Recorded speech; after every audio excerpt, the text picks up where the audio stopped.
bienvenue sur Equinox Télévision pour ce lundi 17 septembre 2018. Pour commencer cette nouvelle semaine, on va parler des chefs traditionnels et dire que la manière avec laquelle ces chefs-là sont gérés au Cameroun pose un véritable problème.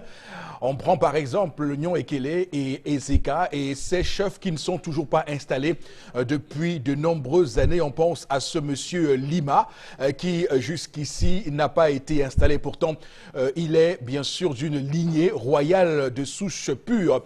Qu'est-ce qui se passe avec ces personnes qui font ce qu'on pourrait qualifier de détournement de chefferie, de succession? C'est extrêmement grave cela. Donc, monsieur Lima, qui évidemment a un cas qui préoccupe ce matin avec Ezeka, qui manque de trouver de solution à cette situation parce que vous savez, les populations ont besoin de leurs chefs pour régler. On installe les chefs qui sont donc dévolus à cela, à Ezeka et dans le Nyon Ekele. C'est important que le préfet puisse réagir et régler cette situation au plus vite. On pense également aux chefs traditionnels de la région du Sud. Ils sont très nombreux qui ont décidé de faire ces rites sacrés, ces incantations, de montrer leur puissance mystique pour faire en sorte que le président Paul Biya puisse être élu et réélu haut la main le 7 octobre prochain lors de la prochaine élection présidentielle. C'est extrêmement grave tout cela, alors qu'on sait que les chefs traditionnels, bien qu'étant, comme vous le savez, auxiliaires d'administration, sont normalement dans une retenue, dans une neutralité pour gérer le peuple qui est donc sous leur commandement. En tout cas, on verra très bien comment tout cela se goupille dans les semaines à venir. Madame, Monsieur, l'équipe est en place comme chaque matin au cœur du Zénith. D'abord, vous, Charles-Amel Batchou, bonjour et bienvenue. Bonjour, Monsieur Eric Fopoussi Negou. Bonjour à tous les téléspectateurs. Alors que le ministre Paul Atangadi rassure de ce que la situation est globalement sécurisée dans les régions du Nord-Ouest et Sud-Ouest, le gouverneur du Nord-Ouest, lui, il a peur quant aux exactions des sécessionnistes, même si le gouverneur du Sud-Ouest empêche les populations de pouvoir partir. Ce week-end, environ 6 000 personnes sont arrivées dans la ville de Douala, provenance Sud-Ouest. Quelle est la réalité qu'on cache au chef de l'État? Suivez mon regard. Et ce qui est surprenant, Charles Amel, je préfère vous rattraper au vol comme ça pour vous dire que lorsque le gouverneur Bernard Okalia Bilaï dit aux populations du Sud-Ouest de ne pas bouger de là, il le dit en situation d'extrême sécurité parce qu'il y a autour de lui des forces de défense et de sécurité qui l'accompagnent, qui assurent sa sécurité. Donc lorsqu'il le dit, il y a un peu comme quelque chose d'assez paradoxal. Comment lui qui est autant gardé, pourquoi il prend autant de précautions s'il pense que les populations peuvent être en sécurité dans le Sud-Ouest là-bas. Donc c'est quand même assez grave pour le signaler, mais il faut dire que cette crise commence à montrer des signes inquiétants puisque le JICAM publie un rapport pour dire que près de 4600 emplois ont été détruits dans le nord-ouest et le sud-ouest de par la crise anglophone et que près de 8000 emplois sont menacés. C'est des familles qui souffrent au quotidien de cette crise anglophone. Le JICAM n'a que pris chez nous puisque nous avons fait les manques à gagner causés par la crise anglophone. Oui. C'est plus grave que cela. On est en train de tromper. Je doute fort que le chef de l'État soit au courant de la situation réelle. Je vous dis, chiffre à l'appui, les agences de voyage, 6000 personnes sont rentrées dans la ville de Douala. Ils fuient. Que fuient-ils? Pourquoi fuient-ils? Ils ne sortent plus pour le Nigeria, ils sont en interne. Ça va se passer comment? Les enfants qu'on déplace, les matelas, les lits, les kits que Paul Atangadi avait prévus, c'est où il faut les loger. D'accord, c'est très grave, la situation est très grave. Il fuit, je vous dis, les violences. Parce qu'il est quand même difficile de se terrer chez soi et d'entendre le craquement des armes. Pour ceux qui ont un jour entendu un coup de feu, un seul coup de feu, ils savent de quoi on parle ce matin, c'est extrêmement grave. Alors sur ce plateau, madame, monsieur, j'aimerais également introduire Florazé. Bonjour et bienvenue. Bonjour monsieur Fopoussi Negou, bonjour à vous sur le plateau, bonjour à nos chers téléspectateurs. Moi, c'est en éducation que je vais commencer mon propos ce matin dans la région de l'Ouest. C'est le délégué régional de l'enseignement secondaire qui a entendu les cris des parents, la désolation même des apprenants. Justement, il interrompt l'utilisation des téléphones portables même pendant les cours. Il estime que cela ne rentre pas en cadre en fait, ne cadre pas avec oui. la déontologie du métier. Et puis maintenant, donc c'est interdit pour les enseignants d'utiliser les téléphones portables parce que on a souvent assisté aux cours interrompus et même des cours qui ne sont pas, des programmes d'apprentissage qui ne sont pas achevés. Ils sont sur WhatsApp, ils sont sur Facebook. En cours d'année. Donc c'est plutôt une bonne note à en croire les commentaires sur la toile. Ce sont les parents et les élèves qui sont plutôt contents de cette note du côté de la région de l'Ouest Cameroun. En tout cas, on va espérer que ça se généralise aux autres régions du Cameroun qui ont tant besoin d'enseignants qui soient donc parés totalement pour la couverture des programmes scolaires et des heures de cours. Également sur le plateau ce matin, bon Bengan, bonjour et bienvenue. Bon début de semaine aussi, hein, en passant. Merci, M. Fokosi Negou. Bonjour à vous, chers téléspectateurs. Moi, je salue la mémoire de Fouatoula Kadi de Fosso, qui vient de partir. Digne fils, même là, le chef de l'État a seulement envoyé un représentant. Pourquoi le chef de l'État n'assiste-t-il pas aux obsèques des dignes fils de ce pays? Mais laissons, ce n'est pas une polémique. L'autre chose que le chef de l'État doit faire, je pense, le Conseil économique et social reste maintenant avec seulement 3 membres. Yang Duc, Emmanuel Zété et Kadi de Fosso Victor. Et Fosso Victor, il reste seulement 3. Je ne sais pas comment il va faire. Va-t-il alors profiter pour réhabiliter le Conseil économique et social ou alors on enlève ça une fois? Je ne sais pas. Charles Ahmed disait que vous ne connaissez, on ne vous informe pas. D'accord. Voilà une information. Peut-être que c'est sur votre table. Alors, en tout début de ce programme, je rappelle qu'il y a un sondage américain qui crédite le président Paul Biya de 81% des voix.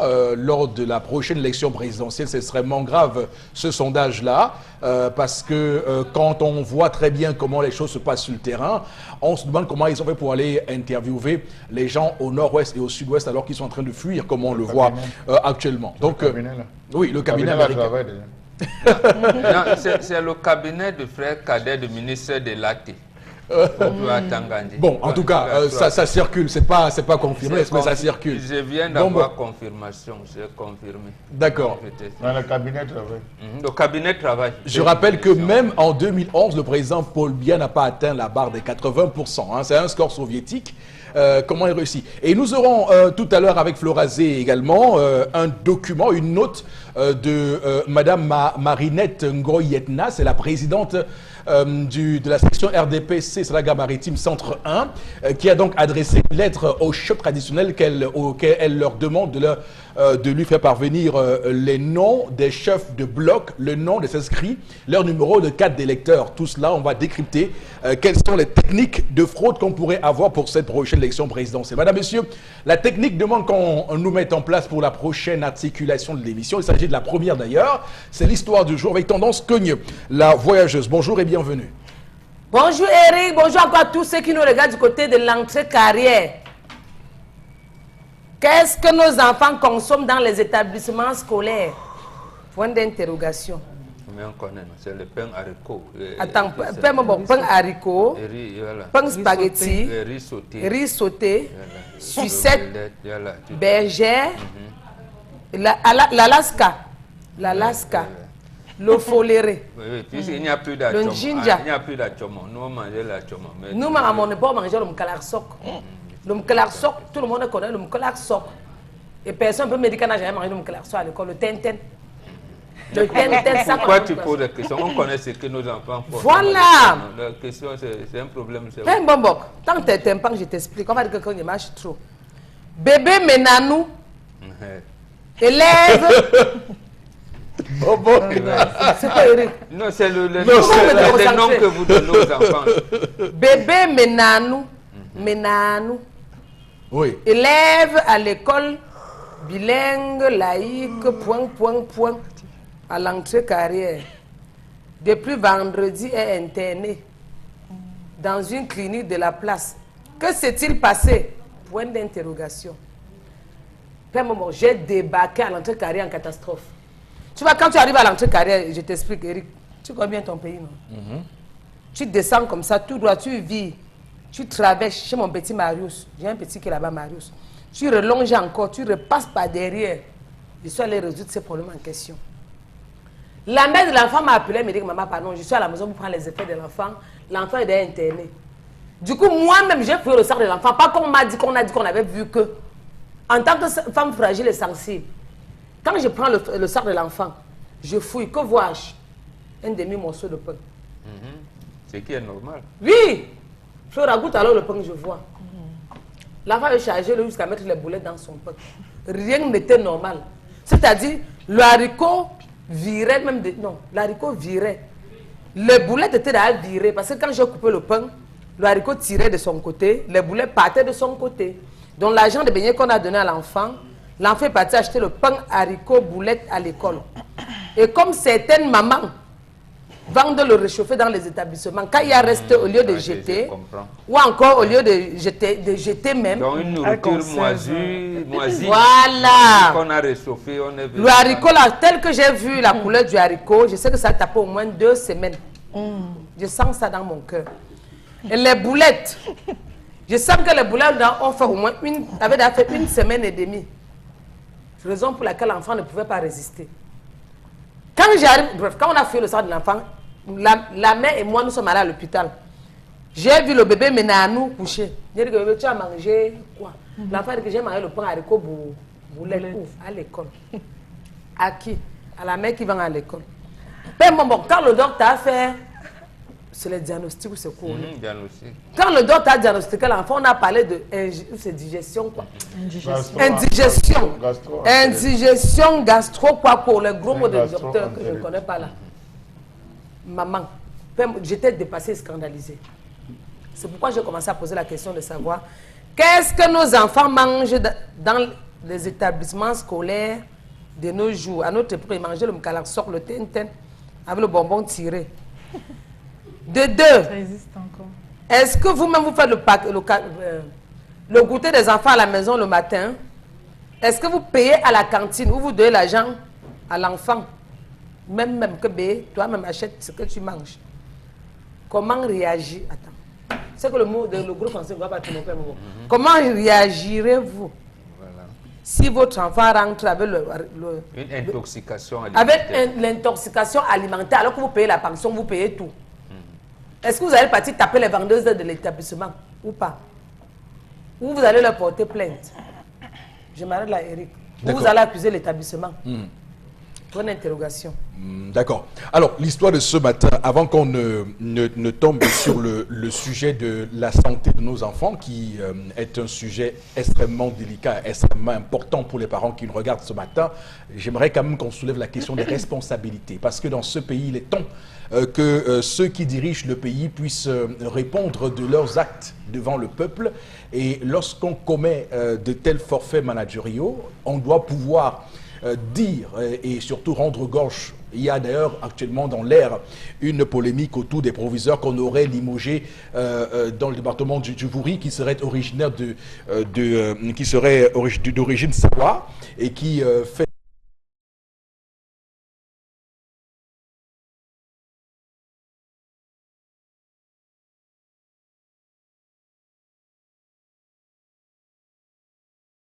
ces gens-là, ils doivent en prendre grand soin. Et le soin commence déjà par l'alimentation, parce que les enfants mangent à l'école. Alors, il est inadmissible que vous ayez payé autant d'argent, une fortune, pour inscrire votre enfant dans une école et que l'enfant rentre avec une nourriture de piètre qualité qu'on lui aurait servi à l'école, parce qu'il y aurait là-bas des commerçants véreux. C'est vrai qu'on a 8 millions de pauvres au Cameroun. Là, ce sont les chiffres de la Banque mondiale, mais ça n'explique pas tout. On ne peut pas expliquer la pauvreté ambiante. On ne peut pas prétexter de pauvreté pour faire ça, pour faire ces actes de meurtre, d'assassinat qu'on observe dans nos écoles avec des gens sans foi ni loi. Bon, Bengan, la première question, c'est pour vous ce matin. Première question, comment vous appréciez la situation de ces enfants et ce qu'ils vivent aujourd'hui? Est-ce que ça vous rend nostalgique de la période où, comme l'a dit Tendance Cognier, on mangeait des choses, voilà, des choses faites bio. B-I-O, cette fois-là, oui.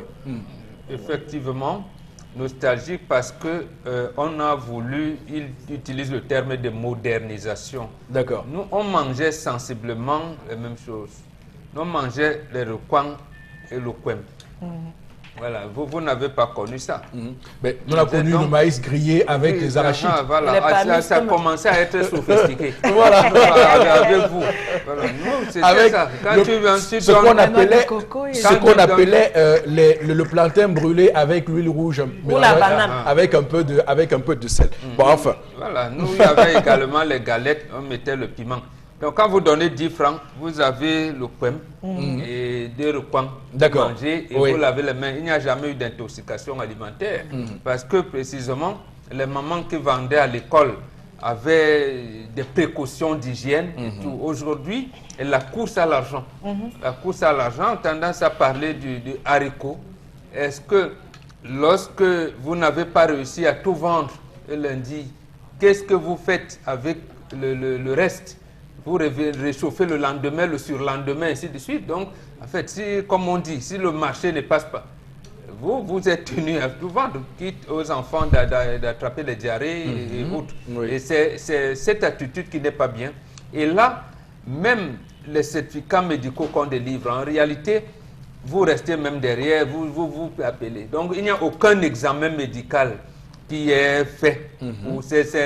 Pour attester de la bonne santé de ces gens qui appellent là-bas. Maintenant, au-delà de ce certificat médical, comment c'est encadré, que ce soit au niveau des cantines scolaires ou bien des femmes qu'on accepte, on donne l'autorisation de vendre à manger à nos enfants. Il n'y a pas longtemps, même les enfants à Yaoundé, je pense, étaient victimes de biscuits intoxiqués. Parce que comment on doit contrôler ces choses? Et c'est ce contrôle qui n'existe pas. Donc, en fait, nos enfants sont exposés à des maladies, à des intoxications comme ça. Et c'est le règne de la débrouillardise pour tout le monde. Donc, ça veut dire que vous dégagez deux niveaux de responsabilité. D'abord, ces commerçants véreux, comme vous le dites. Et donc, ensuite, ces médecins, ces gens qui doivent s'assurer de l'hygiène, de la salubrité dans les établissements scolaires. Absolument. Oui. Absolument. Donc moi, voilà les deux niveaux. Mais certains parents ont fait de préparer les goûters à les enfants. D'accord. Mais nous qui n'avons pas le moyen, vous donnez 50 francs à l'enfant le matin, il va se contenter de pain haricot. Est-ce que le haricot est préparé dans de bonnes conditions? Est-ce que voilà, ou même le pain, ils vendent la peau de bœuf. Voilà. On appelle ça l'ongou. Voilà, l'ongou. Est-ce que la sauce qu'on y met là est appropriée? C'est délicat. Mais bon, le règne de la débrouillardise, alors, les conséquences. Mais comment on doit faire en telles circonstances? On porte plainte parce que les Camerounais ne sont pas assez prudents. Moi, je pense qu'il y a certaines nourritures qu'on ne devrait plus vendre à l'école. D'accord. Pain, haricots, bouillis, ça peut suffire. C'est-à-dire que l'enfant grignote quelque chose pour pouvoir tenir.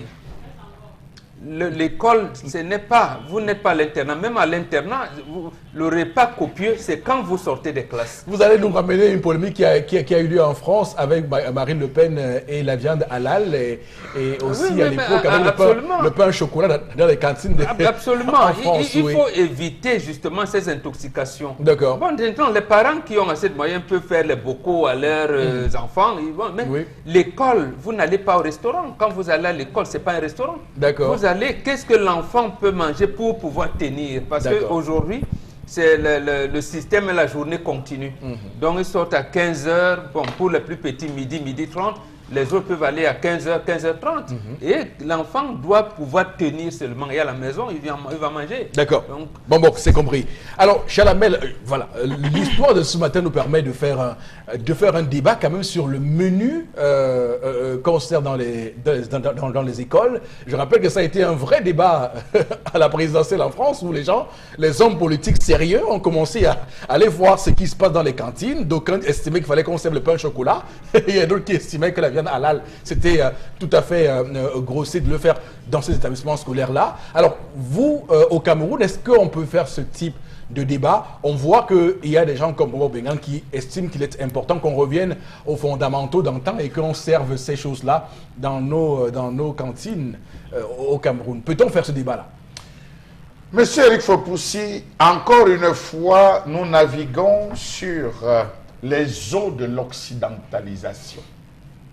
Pourquoi je parle d'occidentalisation? Je sais que ça fait rire Florazé. Parce que monsieur Eric Fopoussi, à l'école, à l'époque où j'allais à l'école, il n'y avait pas de cantine. Chacun sortait de la maison avec son bocal. Je vous l'ai dit ici, lorsqu'on parlait de l'argent. Il y a vraiment des commerçants qui vendaient... Monsieur Eric Fopoussi, je vous dis non. Il n'y a pas de commerçants? Il n'y avait pas de commerçants. Il n'y avait pas... Monsieur Eric Fopoussi, je vous le dis, il n'y avait pas de commerçants. Non, mais je vous crois. Je vous le dis, monsieur Eric Fopoussi, que vous le vouliez ou non, oui. J'avais eu la chance d'avoir quelqu'un encore qui venait à peine de passer, un directeur qui venait à peine de passer son quatrième, monsieur Eric Fopoussi, et qui était rigide sur la question, parce que ne pouvant contrôler ce qui était distillé ou distribué, commercialisé, il a préféré dire stop, organiser une réunion, à l'époque c'était les vraies associations de parents, convoquer les parents et de dire, arrangez-vous pour que vos enfants viennent à l'école avec quelque chose. La preuve, dans tous les quartiers, les boutiquiers ouvrent à 5 heures. 5h30, 6h, beaucoup de boutiquiers sont ouverts, monsieur Eric Fopoussi. Vous avez la latitude de prendre ce qu'il faut pour vos enfants. Si le haricot avait la possibilité de se défendre, monsieur Eric Fopoussi, le haricot allait raconter beaucoup de choses, parce que dans tout ce qui arrive dans ces écoles, c'est le haricot. Merci, monsieur Eric Fopoussi. La nourriture du commerce est différente de la nourriture de la maison. Disons-le une fois pour toutes. Oui. Ce qu'on commercialise est différent de ce que vous pouvez préparer à la maison. En préparant à la maison, vous mettez beaucoup de choses. La maman qui prépare à la maison met les épices, elle met l'amour, elle met l'affection, elle met tout dans ce qu'elle prépare. Celle qui sort pour commercialiser, soit elle se retrouve en train de chauffer le haricot le matin, à 3h, 2h, 3h. Elle se retrouve à jeter parfois le kanwa pour accélérer la cuisson de ce haricot. À des moments, elle sort, vous la retrouvez, jette 2 tomates, le cube et c'est fini. Elle se retrouve en train de commercialiser cela aux enfants. Monsieur il faut aussi, vous ne pouvez payer de l'argent pour envoyer vos enfants à l'école sans vous soucier de ce qui rentrera dans le ventre de l'enfant. Nous avons des enfants aujourd'hui qui sont extrêmement fatigués. Je vous prendrai le cas de ma mère. Ma mère se levait tous les matins pour faire la bouillie et les petits beignets de maïs. Ça, elle avait la possibilité de le faire. Elle se levait très tôt le matin, elle faisait la bouillie. Le jour qu'elle ne pouvait pas, elle faisait la bouillie de soja. Elle mélangeait un peu le soja ou un peu des arachides. C'est ce qu'on consommait pour aller à l'école. Et je peux vous dire, monsieur Elifop aussi, que nous en sortions gai. On n'avait plus qu'une seule amie lorsqu'on rentrait à midi. C'était à l'époque, comment on appelle, de midi et de matin. Lorsqu'on rentrait à l'école, je le parle trivialement pour que les gens comprennent. Lorsque on rentrait à la maison, on n'avait plus qu'une seule envie, celle de rapidement manger parce qu'on avait le ventre vide. Et c'est là où je rejoins Bamba pour dire, ça ne sert à rien de donner de l'argent à un enfant. Il va être plein avant 8 heures, il va peser. Vous savez que le pain foie, le pain viande, est-ce que c'est de manger le haricot le matin pour aller à l'école? Je le dis. J'ai jamais compris cette histoire. Alors, monsieur Eric Fopoussi, ça c'est le premier pan. Oui. C'est-à-dire que les parents doivent préserver. C'est important pour aujourd'hui les occidentalisés d'offrir un pain au chocolat, un pain beurre, je sais pas moi, un pain beurre saucisson, tout ce que les parents veulent, mais quelque chose d'assez léger pour permettre à l'enfant d'avoir juste la bonne point. Parce que l'enfant va recevoir. Pour recevoir, il faut qu'il soit prédisposé et qu'il prenne des éléments qui le permettent de résister, des calories qui le permettent de résister. D'accord. Autre chose, monsieur Elifopoussi, c'est que c'est le service d'hygiène. Et vous terminez par là, Charles. C'est le service d'hygiène, c'est du devoir des services d'hygiène de se rassurer de la qualité. Est-ce que dans les établissements scolaires, le directeur a la possibilité, parce que ça, c'est le gombo du directeur généralement. C'est lui qui dit à chaque fin, vous allez me payer. Quand vous dites gombo, ça veut dire quoi? Quand je dis gombo, c'est le business du directeur de l'école, ou du proviseur, ou du principal du collège, qui dit, ok, j'aménage un espace, je loue mon espace à 50 000 francs, 25 000 francs le mois, tu dois me payer mes 25 000 francs. Et ça retombe dans ses poches? Il y a un compte oral monnaie, alors si vous voulez que je parle. Je dis, ça va dans les poches du proviseur. C'est lui, le responsable de l'établissement. Ce pays est terrible. C'est le reversé partout, par aucun endroit. À des moments, il vend à l'intérieur et à l'extérieur. Vous avez l'autorisation soit d'être à l'intérieur, soit à l'extérieur. Beaucoup se battent pour être à l'intérieur. Et à l'intérieur, le prix est doublé, monsieur Eric Fopoussi. Donc il faut reverser. Est-ce qu'il aura encore le temps? Lorsque vous venez par la femme, elle dit que mon ami, je paye. je paye comme toi aussi. Tu payes la place, donc ne me dérange pas. C'est la raison pour laquelle vous allez vous rendre compte que d'autres même, et permettez-moi d'aller plus loin en vous disant que vous allez retrouver des entreprises brassicoles qui vont déjà verser, déposer leur congélateur, aller déposer leur frigo dans certains établissements scolaires. Donc ce n'est plus un business qui se... Donc avec un argent qui échappe à toute comptabilité tout à fait claire. Bien, monsieur Eric Fopoussi, Pour les Camerounais. j'ai dit clair pour le président de l'APEE d'abord. Oui. Clair pour les enseignants même qui sont là d'abord. Et propre pour le responsable de l'établissement. C'est son tabac, monsieur Eric Fopoussi. Il ne demande l'avis de personne, c'est lui le responsable. Chaque femme là présente lui rend directement compte. Donc ça veut dire, ce que vous me dites, ça veut dire que si cette femme se plaint auprès du responsable d'établissement de ce que la nourriture vendue est de piètre qualité, il est possible qu'elle n'ait pas gain de cause et qu'au final, le responsable estime que c'est son, entre guillemets, gombo et ne donne pas suite à sa requête. Elle peut avoir la vie sauve parce que tout établissement scolaire est susceptible d'avoir une infirmerie. D'accord. Est-ce que l'infirmerie est équipée? Là, elle peut se saisir. Et cela elle peut avoir gain de cause parce que les infirmeries oui. ne sont que des dortoirs. Où lorsque l'élève se sent mal, on le fait, on lui donne quelques ferragans et tout. Et c'est terminé, monsieur il faut pousser. Donc je pense que c'est aux parents maintenant de se lever et dire qu'est-ce que mon fils consomme à l'école? Qu'est-ce que mes enfants consomment à l'école? Quelle est la qualité de sucette qu'ils consomment? Est-ce que la sucette, l'eau avec laquelle on fabrique, ça vient d'un forage? Est-ce que le lait qu'on achète, on l'achète dans n'importe quel marché? Est-ce que c'est pas un lait périmé? Tout ça, le parent, monsieur, il faut possiblement, c'est un parent qui n'a rien à faire, s'il faut le faire, c'est au chef d'établissement. Donc je crois que cela incombe au chef d'établissement. Et d'ailleurs, que vous dites que c'est leur gombo. Oui, ça incombe au chef, puisque c'est son gombo, monsieur, il faut possible. Ça incombe. S'il ne veut que l'argent, au final, il ne va pas s'occuper de cet aspect des choses. Par conséquent, donc, revenez à ce que Bambok disait, revenons au beaucoup. D'accord. Préparez le à la maison. Alors, Flores, on a beaucoup parlé de l'aspect sanitaire de cette situation. On a aussi parlé de menus, mais il faut dire que les conséquences sont immenses. Là où dans des pays, dans d'autres pays, on voit que les débats qui se font à un haut niveau à l'Assemblée nationale au Cameroun, personne ne s'en préoccupe. D'ailleurs, j'invite ceux qui nous regardent ce matin à faire une corrélation entre le niveau des élèves et ce qu'elles consomment à l'école, parce que ça peut avoir une influence d'un enfant toto qui a mangé du haricot et qui est à 8 heures en train de dormir. On explique tout ce qu'on peut expliquer à l'école, mais ils ne comprennent rien. C'est une grosse influence, oui. et plutôt négative. Vous savez, il y a deux entités qui tuent les Camerounais. Il y a les hôpitaux et puis les établissements scolaires.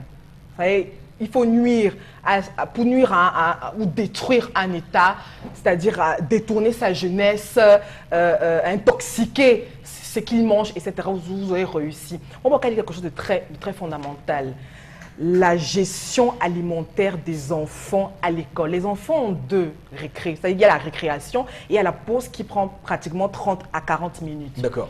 Qu'est-ce que les enfants... Moi, je crois que les parents peuvent se constituer en collectif pour vérifier ce que les enfants mangent au quotidien dans les établissements scolaires. En principe, Charles a parlé de gombo, etc. et tout. On ne devrait pas vendre de boissons gazeuses dans les établissements scolaires. On ne devrait... Parce que je dis bien que les parents peut-être n'ont pas la possibilité d'être là. Ce n'est pas une disgrâce. C'est-à-dire qu'on peut donner 200 francs, 300 francs à un enfant. Vous dire qu'on en vend au vu et au su de tout le monde. Justement, dans les glacières. Il faut que les parents se constituent en collectif pour mettre un point d'honneur sur l'alimentation des enfants dans les établissements scolaires. Service d'hygiène. Ça veut dire, regardez, il y a un tel écart. Florazé, ils sont là, on vend les boissons gazeuses parce que les parents donnent les moyens aux enfants de pouvoir s'en acheter. Mais je dis donc que oui, ça ne devrait pas...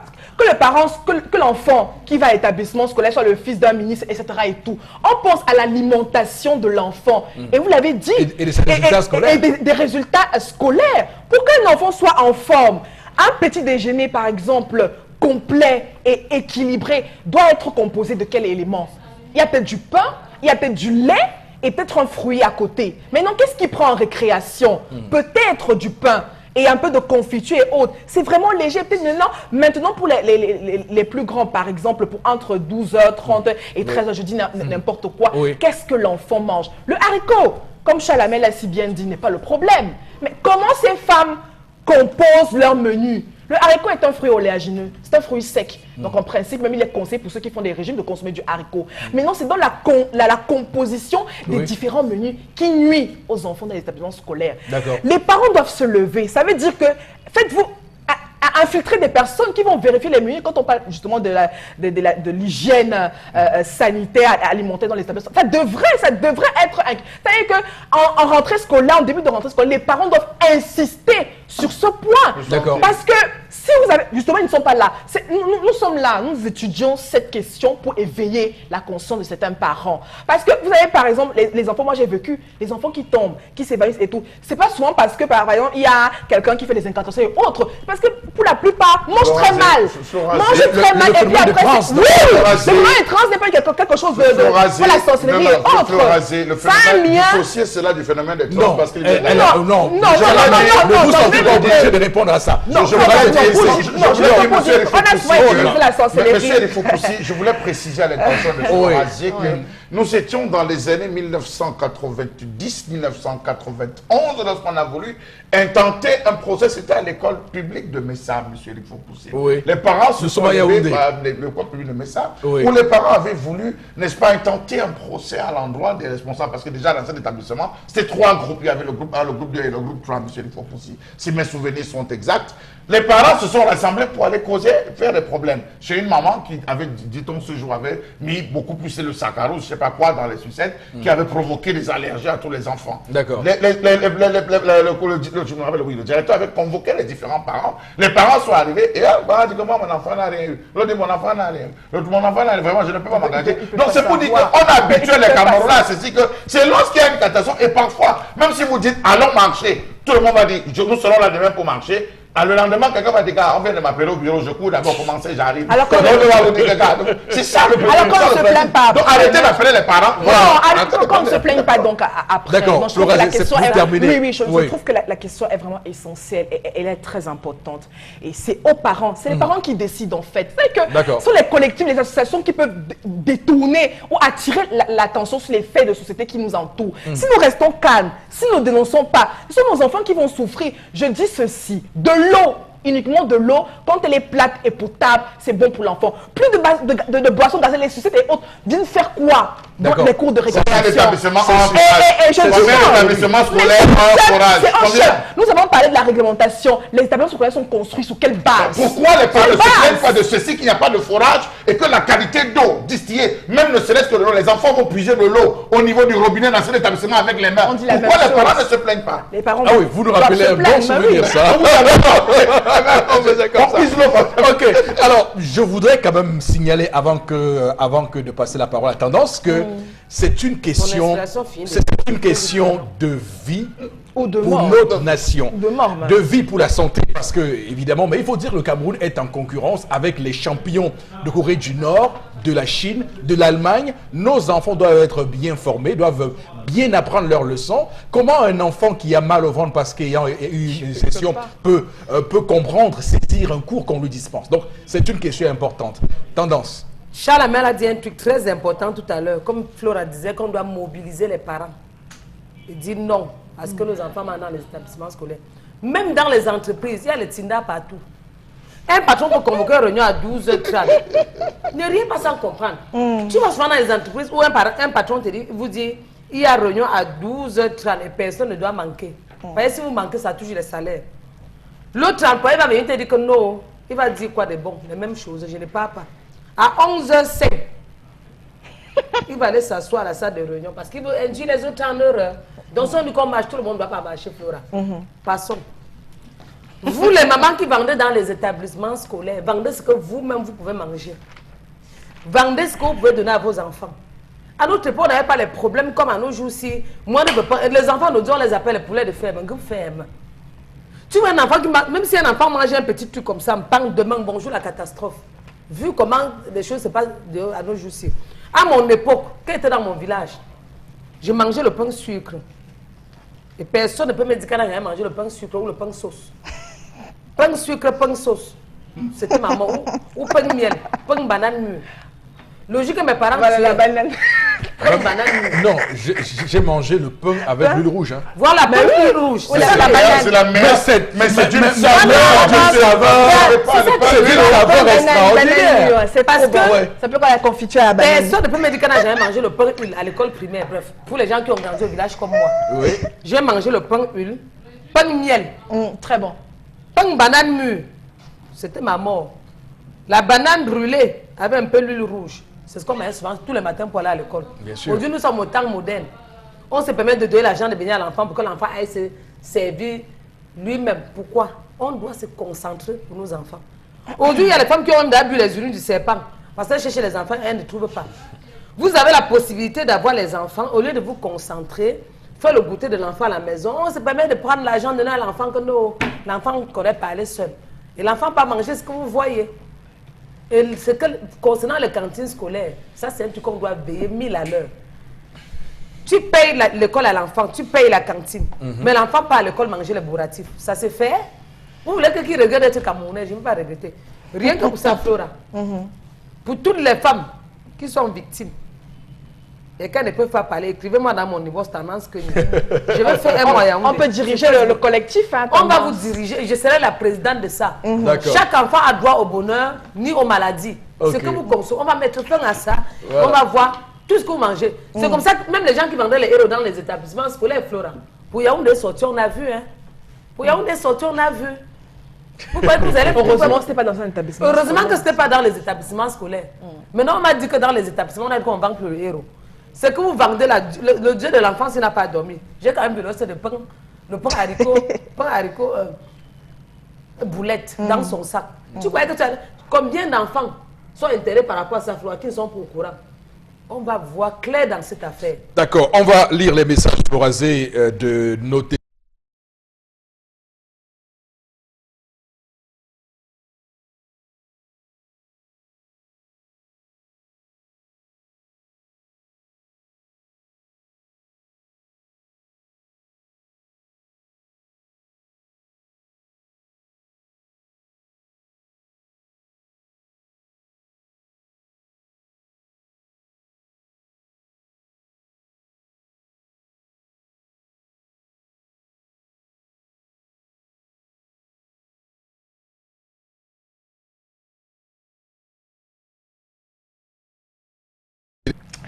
Autre SMS, moi je proposerais que les cantines soient supprimées. Voilà, je l'ai déjà lu.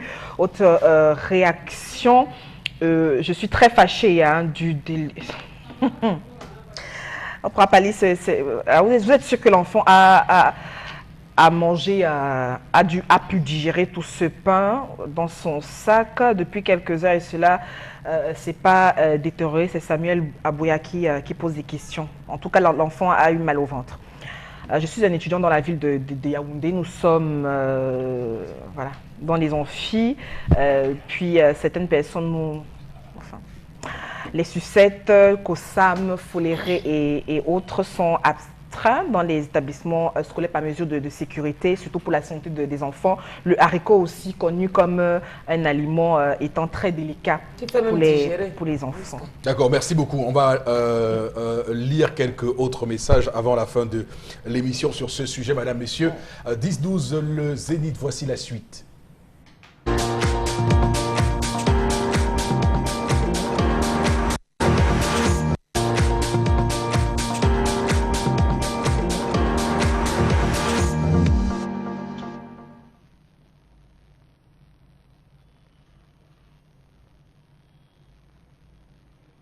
Je m'interroge ce jour sur la question de la liberté communautariste, non, que dis-je, du libéralisme communautaire dans ce pays. Janvier 1987, pour le libéralisme communautaire, ouvrage de 158 pages commis, entre guillemets, par Paul Biya, venait de paraître aux éditions Pierre-Marcel Fabre, ABC. 2 ans seulement après la création du RDPC, tout le monde a vite jeté le livre pour applaudir sans jamais le lire, encore moins appliquer les thèmes majeurs. Le libéralisme communautaire. Qu'est-ce que ce livre? Mieux, ces idéaux vantés ont apporté quoi au Cameroun? Peut-on dire que ce projet de société du R a pu tout au moins résoudre la problématique et mise en œuvre les solutions identifiées il y a 31 ans? Je m'interroge. Peut-on dire que les 301 objectifs définis dans ce livre ont pu être atteints? Peut-on dire au jour d'aujourd'hui que ce livre reste tel qu'on veut nous faire croire, encore valable pour les générations futures? Je m'interroge. Pourquoi revenir nous vanter un livre dont les idéaux se sont affalés à la porte du palais de Toudi comme un chien répu? En quoi est-ce que ces idées dites structurantes du renouveau ont-elles pu changer l'image du Cameroun tout entier? Peut-on dire que les idées forces que sont le libéralisme communautaire, la rigueur, la moralisation, la liberté d'entreprendre, le devoir de solidarité, la démocratie, les droits de l'homme, les devoirs du citoyen, l'intégration nationale, l'État fort, la justice sociale, la planification démocratique ou la croissance ont été développés, mieux mis en application par les chantres de cette doctrine dans ce pays? Je m'interroge. Peut-on dire que les principes fondamentaux tels que l'emploi, l'amélioration du pouvoir d'achat, l'accès aux soins, la scolarisation pour tous les enfants, la sécurité des personnes et des biens, une justice objective pour tous, mieux encore l'amélioration de la condition féminine, chère au président Paul Biya, étant vanté par ce livre, a été appliqué à la lettre. J'ai lu pour le libéralisme communautaire. J'ai lu ce livre et je vous en sors. Peut-on dire qu'en 31 ans, l'auteur de ce livre aura mis en place les 3 principes cardinaux tels que la liberté d'entreprendre, le libéral, la fonction régulatrice de l'État, le communisme, le devoir de solidarité, l'africanisme? Peut-on le dire? Non, je le dis, je vous le dis d'ailleurs. Allez le dire au professeur Ebenezer John Mwele, il sait de quoi je parle. Comment comprendre que 31 ans après la publication de ces livres, projet de société du R, la société camerounaise reste encore figée dans le diagnostic posé par Paul Biya? En rappel, savez-vous que pour le libéralisme communautaire, version janvier 1987, leur champion avait écrit que pour que l'agriculture demeure le pilier central de l'économie camerounaise, il importe de tout mettre en œuvre pour la faire sortir de sa vétusté et de son traditionnalisme. 31 ans après, l'agriculture est où?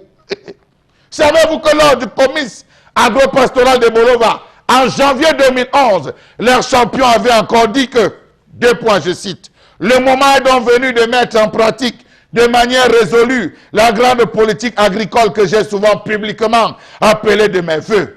J'engage les départements ministériels concernés dans cette voie, toute affaire cessante, et je veux des résultats substantiels. » C'est ce qu'il avait dit en 2011.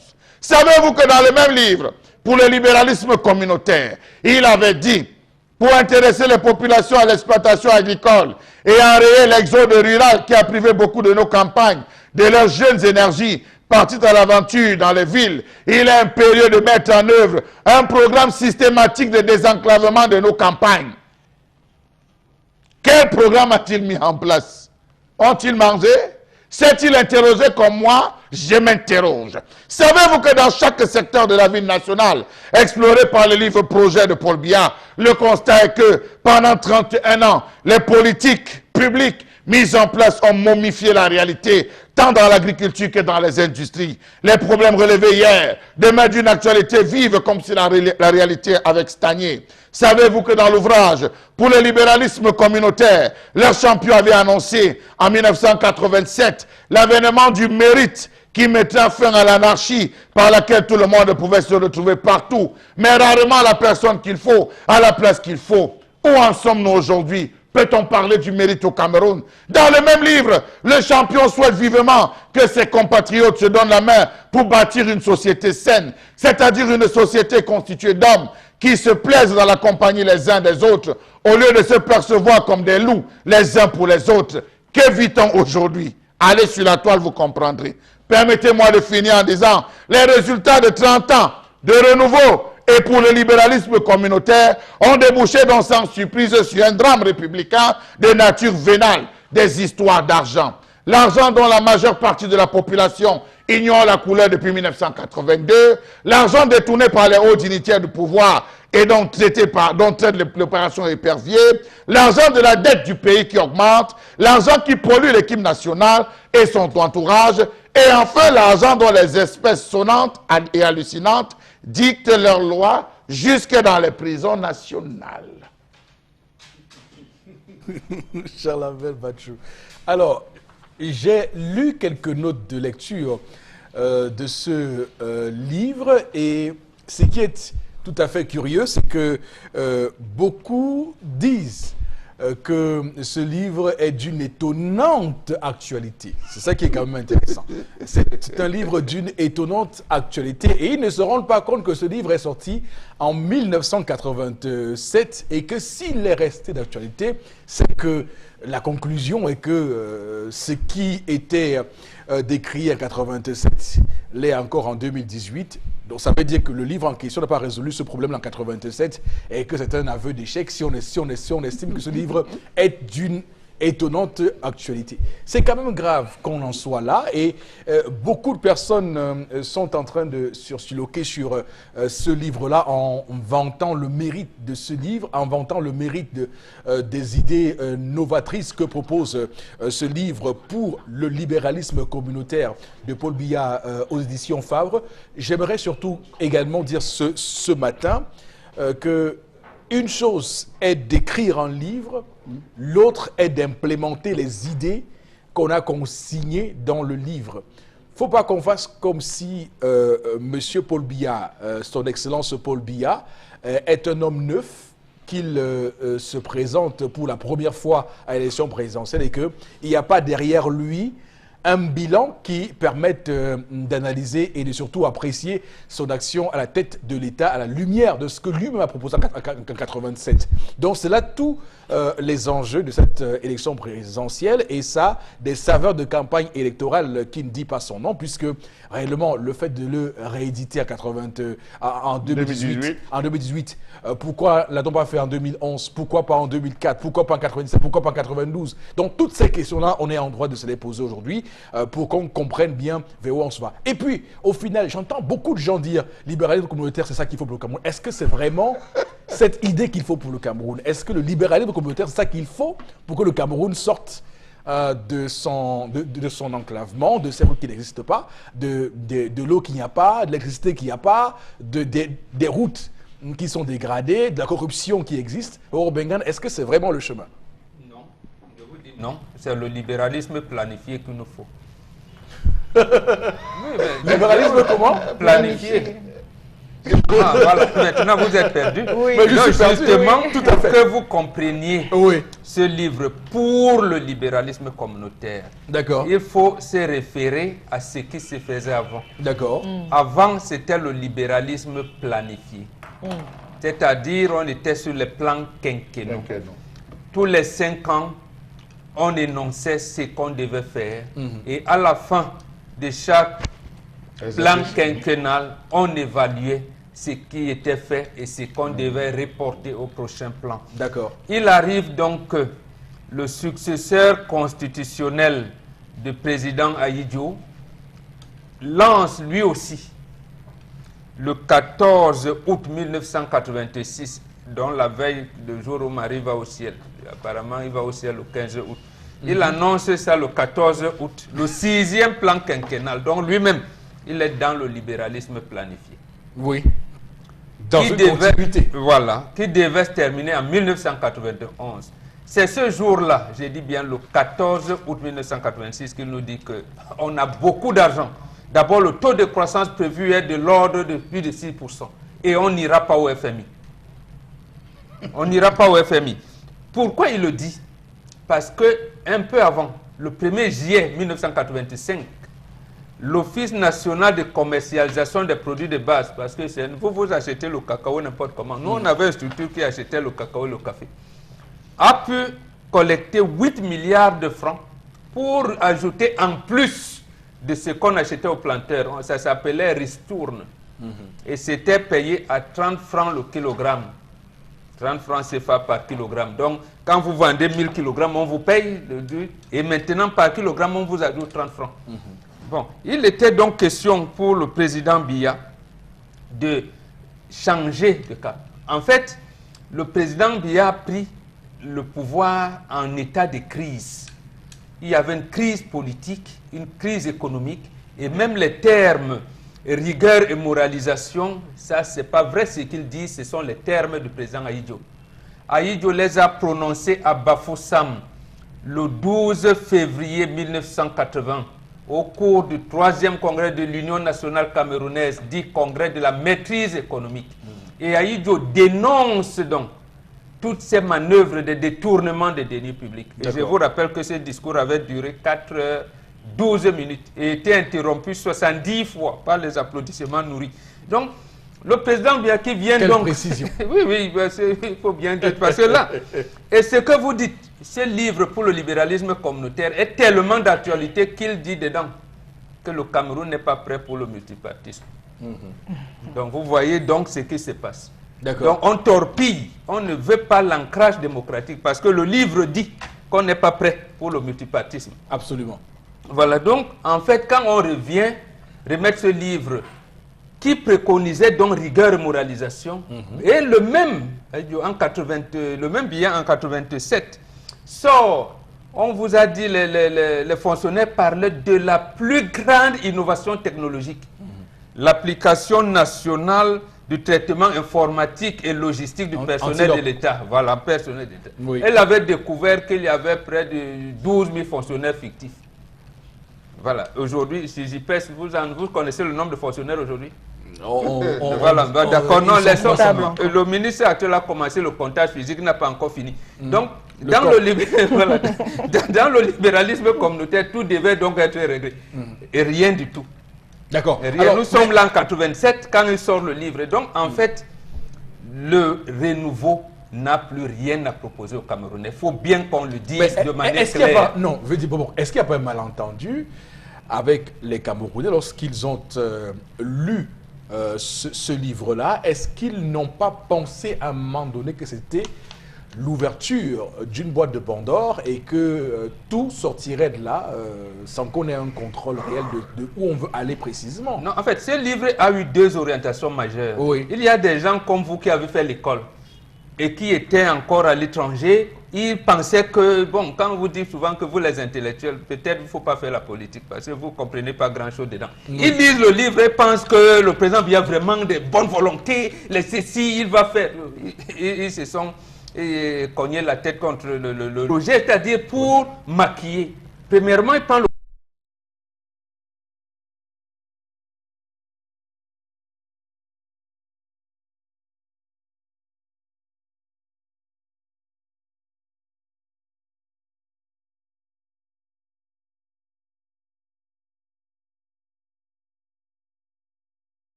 donc là qu'il sort ce livre, en fait, auquel lui-même ne croit pas. Parce qu'il résout les problèmes d'ailleurs. Les problèmes sont ailleurs. Il est en crise avec le président, avec l'ancien régime. Oui. Il venait d'enlever la feuille de route, de dénier toute la feuille de route que Ahidjo lui a confiée. Il fallait dire quelque chose et on a traficoté quelque chose là auquel personne ne croit rien. Plus qu'en fait, le communautarisme, s'il faut en venir. C'est en 1967, lorsque lui-même, le président Biya, secrétaire général du ministère de l'Éducation nationale, signe pour le compte de l'État du Cameroun et du gouvernement la mise en place de l'Institut panafricain pour le développement, l'IPD. D'accord. Donc, ça a commencé dans ce développement communautaire. On aurait attendu que l'homme qu'on a envoyé, qui représentait le gouvernement à l'époque, puisse vraiment asseoir quelque chose. Bon, vous verrez qu'aujourd'hui, est-ce que c'est les GIC?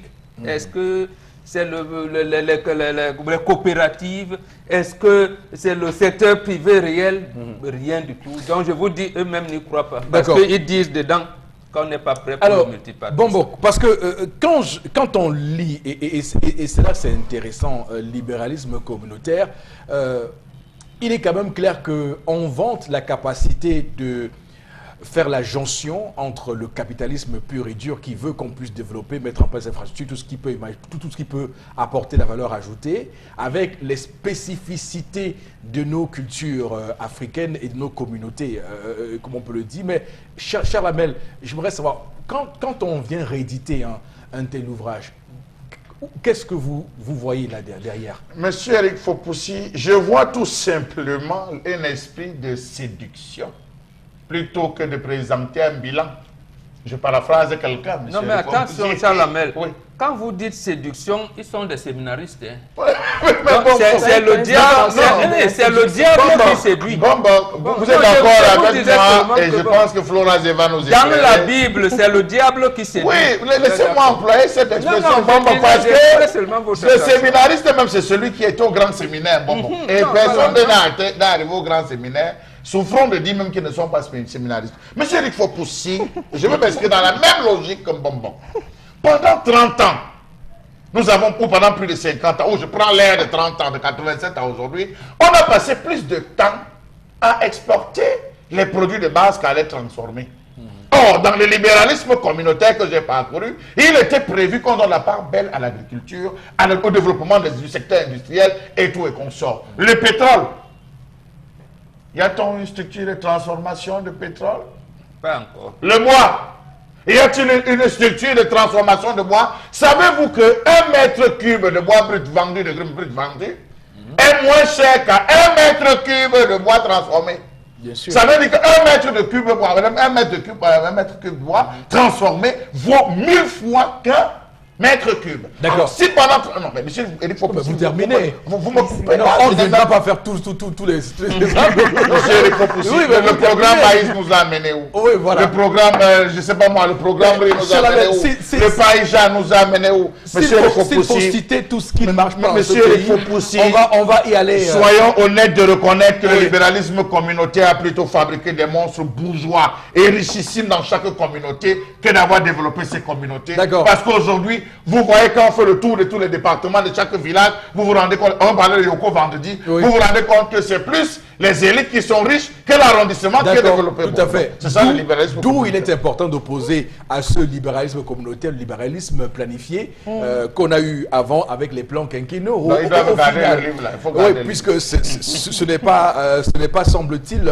le chemin. Madame, Monsieur, merci beaucoup de nous retrouver sur Equinox Télévision. On va marquer une pause pour la première partie de l'émission qui s'achève. On revient dans un court instant pour la deuxième. Retour sur le plateau, mesdames, messieurs, pour cette deuxième partie de votre magazine 10-12, le Zénith sur Equinox Télévision. Nous sommes le lundi 17 septembre 2018. On est quand même à quelques jours seulement du lancement de la campagne électorale qui va se faire le 24 septembre prochain, donc 2 semaines avant le scrutin comme le prévoit le code électoral de 2012. On va, avec vous, mesdames, messieurs, faire ce chemin pour cette deuxième partie. Mais avant de retrouver la revue des réseaux sociaux avec vous, Florazé, on va lire quelques messages de téléspectateurs. Tout à fait, Eric Fopoussi. La première réaction de cette seconde partie nous dit que les Camerounais devraient être suffisamment intelligents pour analyser les propos du président de la République dans son livre comme l'inverse qu'il a planifié pour le Cameroun. Voilà. Autre réaction, le Cameroun n'a pas... voilà, je vais commencer. Les Camerounais devraient suffisamment être intelligents pour analyser ce livre. Autre réaction, non, le Cameroun n'a plus le sens. On n'analyse pas un livre d'un homme politique qui est un livre programme. On voit l'application d'un projet politique. Nous ne sommes pas en train de faire les études philosophiques. Quelqu'un vous donne un programme, vous regardez, il vous dit « Je vais transformer l'agriculture. » Au même moment où il publie le livre, il y a les ressources de l'Office national de commercialisation des produits de base. Le Cameroun a créé combien d'usines de chocolat? Vous en connaissez? Moi, je sais plutôt que l'ONCPB qui aidait l'État du Cameroun à ce moment où le livre sort, à payer les salaires des fonctionnaires, à mettre l'argent comme actionnaire à EVCAM, à CELUCAM, partout, on vient fermer. On est fermé. Cet office, avec plus des milliers de gens dans la rue qui n'ont rien, qui n'ont pas encore reçu leur argent jusqu'à aujourd'hui. D'accord. C'est comme ça qu'on juge un homme politique. Ce n'est pas une analyse vulgaire. D'amphithéâtre. Alors, il faut le raser. À quand il y a gens qui réagissent par rapport au multipartisme. Hein. Il dit que ça règne bel et bien au Cameroun. Il n'y a qu'à regarder les partis politiques pour s'en convaincre. Autre réaction ce matin pour le libéralisme, M. Priso Adeido réagit. Ce livre revient encore après 36 ans d'échec. En tout cas, il est donc vrai qu'il y a dans ce pays un petit groupe de personnes autour du président qui continuent de prendre plaisir. Le reste des Camerounais pour des idiots, en tout cas sans intelligence. Ils se trompent d'époque aussi, nous dit M. Priso. Voilà. Autre réaction ce matin, on vit une guerre infernale avec tant de dérives et l'échec est total. Autre réaction ce matin, on a toujours... pour cacher les choses aux Camerounais, il suffisait de les introduire dans des magazines et des livres. Qu'est-ce que le libéralisme communautaire? Ce livre a des objectifs anciens, donc on ne peut pas parler de libéralisme et puis le dialogue social n'y est pas mentionné. Nous voulons la paix au Cameroun. D'accord, merci beaucoup Florazie pour la lecture de ces différents messages. Madame, messieurs, continuez à nous les envoyer comme vous le faites dans la fin de l'émission. Nous allons donc encore vous répercuter quelques-uns de ces réactions, quelques-unes de ces réactions. Alors Florazie, on va tout de suite rentrer dans la revue des réseaux sociaux de ce matin. Oui, 3 informations pour ce lundi. La toute première, on parle de techniques de fraude, en tout cas avec pour le prochain scrutin présidentiel pour le 7 octobre. Il y a encore quelques incongruités. Vous n'avez qu'à aller sur la toile pour voir toutes les notes qui se réfèrent. Et puis également, on a donc 7 notes de la présidente d'une section à RDPC dans la Sanaga maritime au chef traditionnel pour qu'il fasse donc parvenir des noms, des numéros, des inscrits sur les listes électorales, ce qui a tout de suite poussé très loin le courroux des Camerounais, en tout cas sur la toile. Que signifie ce type de pratique? Alors, la note dit, je cite, nous avons un souci étant de toucher toutes les couches afin que nul ne soit oublié. Nous vous prions de bien vouloir donc communiquer les éléments qui suivent au plus tard. Ça, c'était pour la note du 10 septembre 2018. Donc, le nombre, ce qui nous intéresse, c'est ce qui offusque sur la toile, le nombre des blocs par chefferie, les noms des chefs de bloc et leur numéro de téléphone, également la liste des électeurs inscrits avec les numéros de la carte d'électeur dans les secteurs, dans les différents secteurs. Que signifie cette pratique au cœur même de l'élection présidentielle? Je rappelle que cette note est signée, comme vous l'avez en image, de Madame Marinette Ngo Yetna. Je rappelle qu'on est dans la Sanaga maritime et puis on s'interroge encore sur les insuffisances électorales. Les électeurs ont-ils suffisamment été éduqués aussi pour faire face à de telles manœuvres douteuses? On est là donc au cœur, Eric Fopoussi, peut-être d'une stratégie de fraude au cœur de cette élection présidentielle. En tout cas, ça buzz sur la toile. Voilà. Alors, ce qui est important de signaler, au tout début de ce sujet, il faut prononcer une entreprise, un cabinet américain, Innovative Solutions Inc. Voilà, donc Innovative Solutions Inc.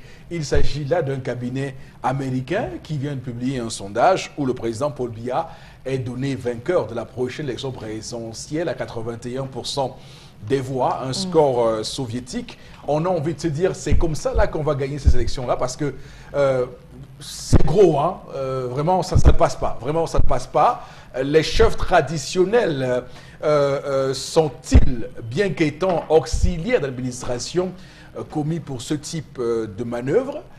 Est-ce que les chefs de bloc, comme on le voit là aussi, doivent tenir ce type de langage?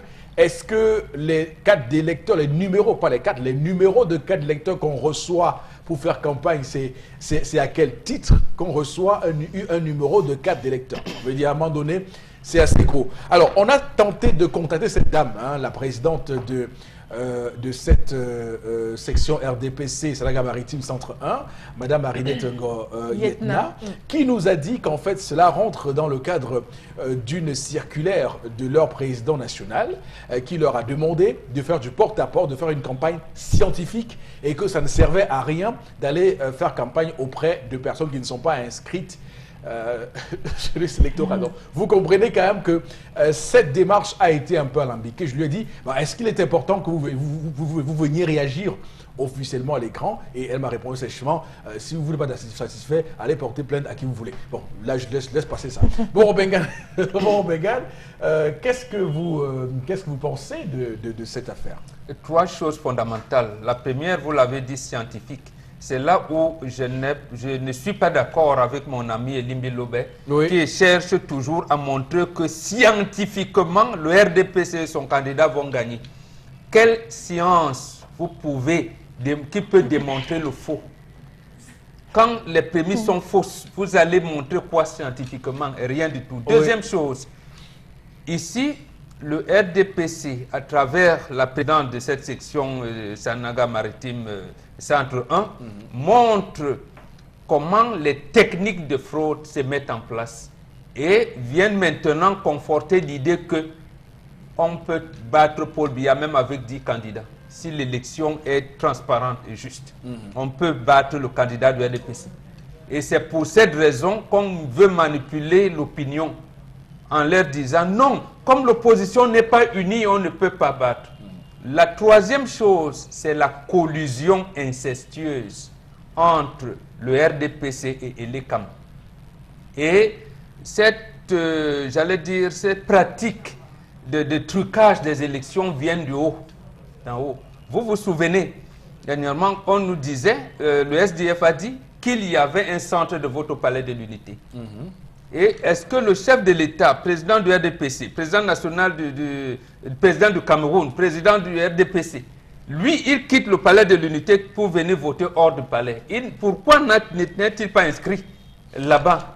Ne sait-il pas qu'il existe un centre de vote là-bas avec 5 000? À l'école Bastos. Voilà, pourquoi vient-il? Bon, il a du carburant peut-être, mais en fait, c'est voilà. Et pourquoi maintient-on encore les bureaux de vote dans les chefferies? Vous comprenez donc les résultats maintenant. Parce que leur science-là, qui explique le faux, voudrait montrer que l'autre argument qu'ils utilisent, c'est que, bon, regardez, les Camerounais ne retirent même pas leur carte nationale d'identité. Les commissariats sont pleins de cartes d'identité. Alors que vous venez, il n'y a même plus de place où on va proroger votre carte. Donc les chefs de bloc et les chefs de quartier confisquent donc les cartes qu'ils détiennent par divers. Donc, pourquoi l'ECAM leur donne les cartes d'électeurs des autres candidats? Même lorsque nos amis de 11 millions appelaient les gens à s'inscrire, lorsque l'ECAM descendait dans les marchés des chefferies traditionnelles, ce n'est pas le régisseur du marché qui collecte les cartes d'électeurs pour venir distribuer aux commerçants qui s'y sont inscrits. Donc voilà les 3 choses qui montrent à suffisance que l'ECAM est de collusion avec le RDPC pour truquer les élections. Il y a quand même des incohérences et j'aimerais qu'on les relève vraiment ce matin parce que c'est scandaleux. On lit sur la toile des gens qui disent qu'il n'y a rien de scandaleux à ça. Alors, première chose, les listes des inscrits doivent être retirées auprès de qui? De l'ECAM. Le bureau communal de l'ECAM publie les listes ainsi que les listes des bureaux de vote et le nombre par bureau de vote. Le chef de bloc n'a rien à faire là-dedans. N'a rien, ni le chef de quartier. Donc quand les Camerounais, certains compatriotes disent qu'ils ne voient pas l'inconvénient, c'est très grave. Ça veut dire qu'en fait, ils valident le faux. Ou du moins, on a un problème de culture démocratique. Non, ils valident le faux. C'est courant qu'on vous dise que tous les Camerounais sont corrompus. Vous entendez ça souvent. Mais attendez, moi, tous les Camerounais ne sont pas corrompus. Mais bon, il y a quand même quelque chose qu'on aimerait quand même comprendre. Je veux dire que quand cette dame va récupérer les listes des inscrits et les numéros de carte lecteur, qu'est-ce qu'elle va en faire? Non, c'est contre rémunération. Mbombo a voté, montre-nous que tu as voté le RDPC. Ou son candidat, c'est-à-dire que j'apporte les 8 bulletins des autres candidats pour montrer que non, voilà, camarade, j'ai voté, j'ai même fait voter Foposi et Tendance. Bon, voilà, on me donne 10 000 et une bière, j'ai rafraîchi le banc, j'ai pas. Et les chefs de bloc, chacun, en fonction du volume d'inscrits et de trucage qu'il a mené, il est récompensé par rapport à ça. Maintenant, le chef de quartier également. Et à plus forte raison, les chefs de premier degré ou de deuxième degré. Donc vous voyez que la rémunération est stratifiée. On résume. Donc il y a deux niveaux de techniques de fraude qu'on peut relever. Premier niveau, et ça je te le dis parce que vous l'avez expliqué, premier niveau, c'est que on laisse aux chefs de bloc d'avoir les cartes, de retirer un maximum de cartes d'électeurs, de les bloquer dans leur bloc administratif, on va dire leur secteur. Donc c'est eux qui se chargent de remettre les cartes d'électeurs. C'est que lorsque un inscrit va... lorsqu'un inscrit va donc à Elecam pour retirer sa carte d'électeur, il ne trouvera jamais, alors qu'elle est bloquée chez le chef de bloc qui est censé répertorier les listes plus haut au RDPC. Ça, c'est le premier bloc. Tout à fait. Et donc, cette personne-là qui ne votera pas risque de voter pas avec un nom, un prête-nom d'une personne qui viendra récupérer son nom. Oui, absolument. D'abord, vous allez remarquer que l'encre s'est effacée, même avec la sueur, vous allez effacer ça. Donc, je vote là-bas, comme on est à EDEA. Bureau de vote de corps public de Mbanda. D'accord. Je vote là, j'efface. Je viens ici, encore le corps public de quartier d'Amour, je vote. Je vais là-bas, mission française à Pongo, je vote. D'accord. Donc, et puisque c'est une machine, les chefs de bloc se connaissent, sont bien aidés à premier là. Ils se connaissent. Il va voir qu'à un certain niveau, un moment, 14 heures, c'est le président du bureau de vote qui vient, il prend la liste. Et les gens que je suis viennent faire semblant de lire leurs noms qui ne sont pas. D'accord. Mais on répertorie, on sait plutôt que Foposi n'a pas retiré sa carte. Lui qui vote à la mission française n'a pas retiré sa carte. La maison n'est pas passée. Le chef il vous dit venez voter, hein, nous à l'heure là. Parce que quand vous allez dire que... Alors, viens. Il fait semblant de trouver un bon box, alors que ce n'est pas... Je vote à la place de Foposi, je passe. Il suffit de faire comme ça, l'encre disparaît. Je prends d'abord mes 10 000 et je continue. Je ne sais pas au quartier gars. Donc voilà comment ça se fait. Deuxième niveau, donc, c'est cet argent qu'on donne pour avoir le vote. C'est que lorsqu'on vous a identifié, on vous a répertorié, on sait que Foposi, comme vous l'avez dit, est dans tel bloc et qu'il a tel numéro de carte d'électeur.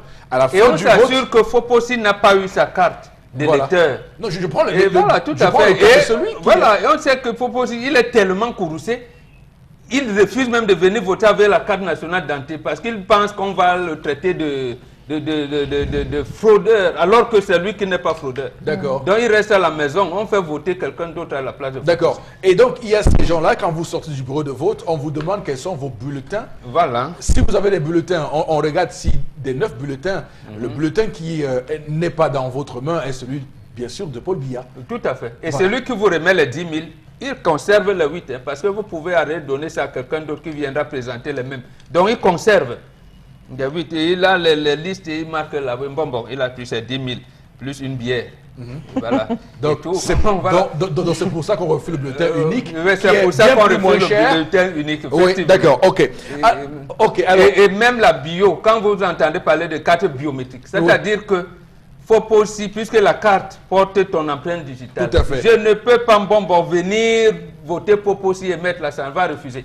D'accord. Donc c'est pour ça que Elecam, qui est de connivence avec le RDPC, fait tout pour que les cartes ne soient pas biométriques. D'accord. Alors, cher Amel, il y a l'autre chose qui est quand même assez inquiétant, c'est que les chefs traditionnels, dans l'exercice de leurs fonctions, les chefs de district dans l'exercice de leurs fonctions, et il y a une image qui est passée sur Equinox ce week-end qui a horrifié le monde entier. On a vu un gouverneur d'une région, la région du Sud en l'occurrence, haranguer les foules pour le président Paul Biya, faire campagne, c'est extrêmement, je n'ai jamais vu ça quelque part, c'est grave. Donc voilà, on voit comment on instrumentalise des gens censés être neutres pour faire le travail du parti au pouvoir. Monsieur Eric Foposi, si vous avez vu, comme moi-même, les obsèques du photo là, Bana, vous vous serez rendu compte que ceux qui sont venus, les membres du gouvernement qui sont venus avec les drapés du RDPC.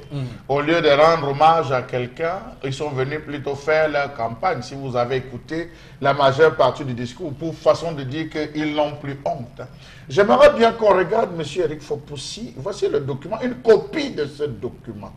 Le document de cette lettre. Je ne sais pas si on peut faire, parce que là on a montré, on peut dire qu'on l'a eu sur Facebook. Non, voici une copie de ce document. Monsieur Eric Fopoussi, vous allez vous rendre compte que là la femme, permettez-moi, la présidente demande deux choses, trois choses. La première chose, elle demande à chaque chef de lui donner le nom d'abord des chefs et le nombre de blocs. Ça suppose, M. Eric Fopoussi, qu'il n'y a pas de cellule de RDPC dans cette zone. Ni de comité de base. Ni de comité de base dans cette zone. Il faut s'inspirer déjà de ça pour dire que voici une présidente qui dit être présidente. Elle demande à un chef le nombre de blocs par chefferie. Où sont les cellules de base? Où sont les cellules de base, M. Eric Fopoussi? N'allons pas loin.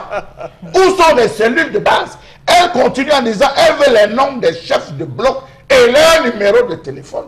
Donc, M. Eric Fopoussi, partant de là, on sait déjà que dans cette zone-là, il y aura trucage parce qu'ils n'ont ni comité de cellule de base, ni Comité de de base. Ni peut-être même sous-section. Nous, sous-section. Donc, M. Eric Fopoussi, partant de ce principe, Donc, déjà, nous savons que... Vous dites que ça relativise une légende urbaine qui veut que le RDPC soit présent partout sur le territoire. Oui, burundais. non, ça démontre là, M. Eric Fopoussi, que c'est faux.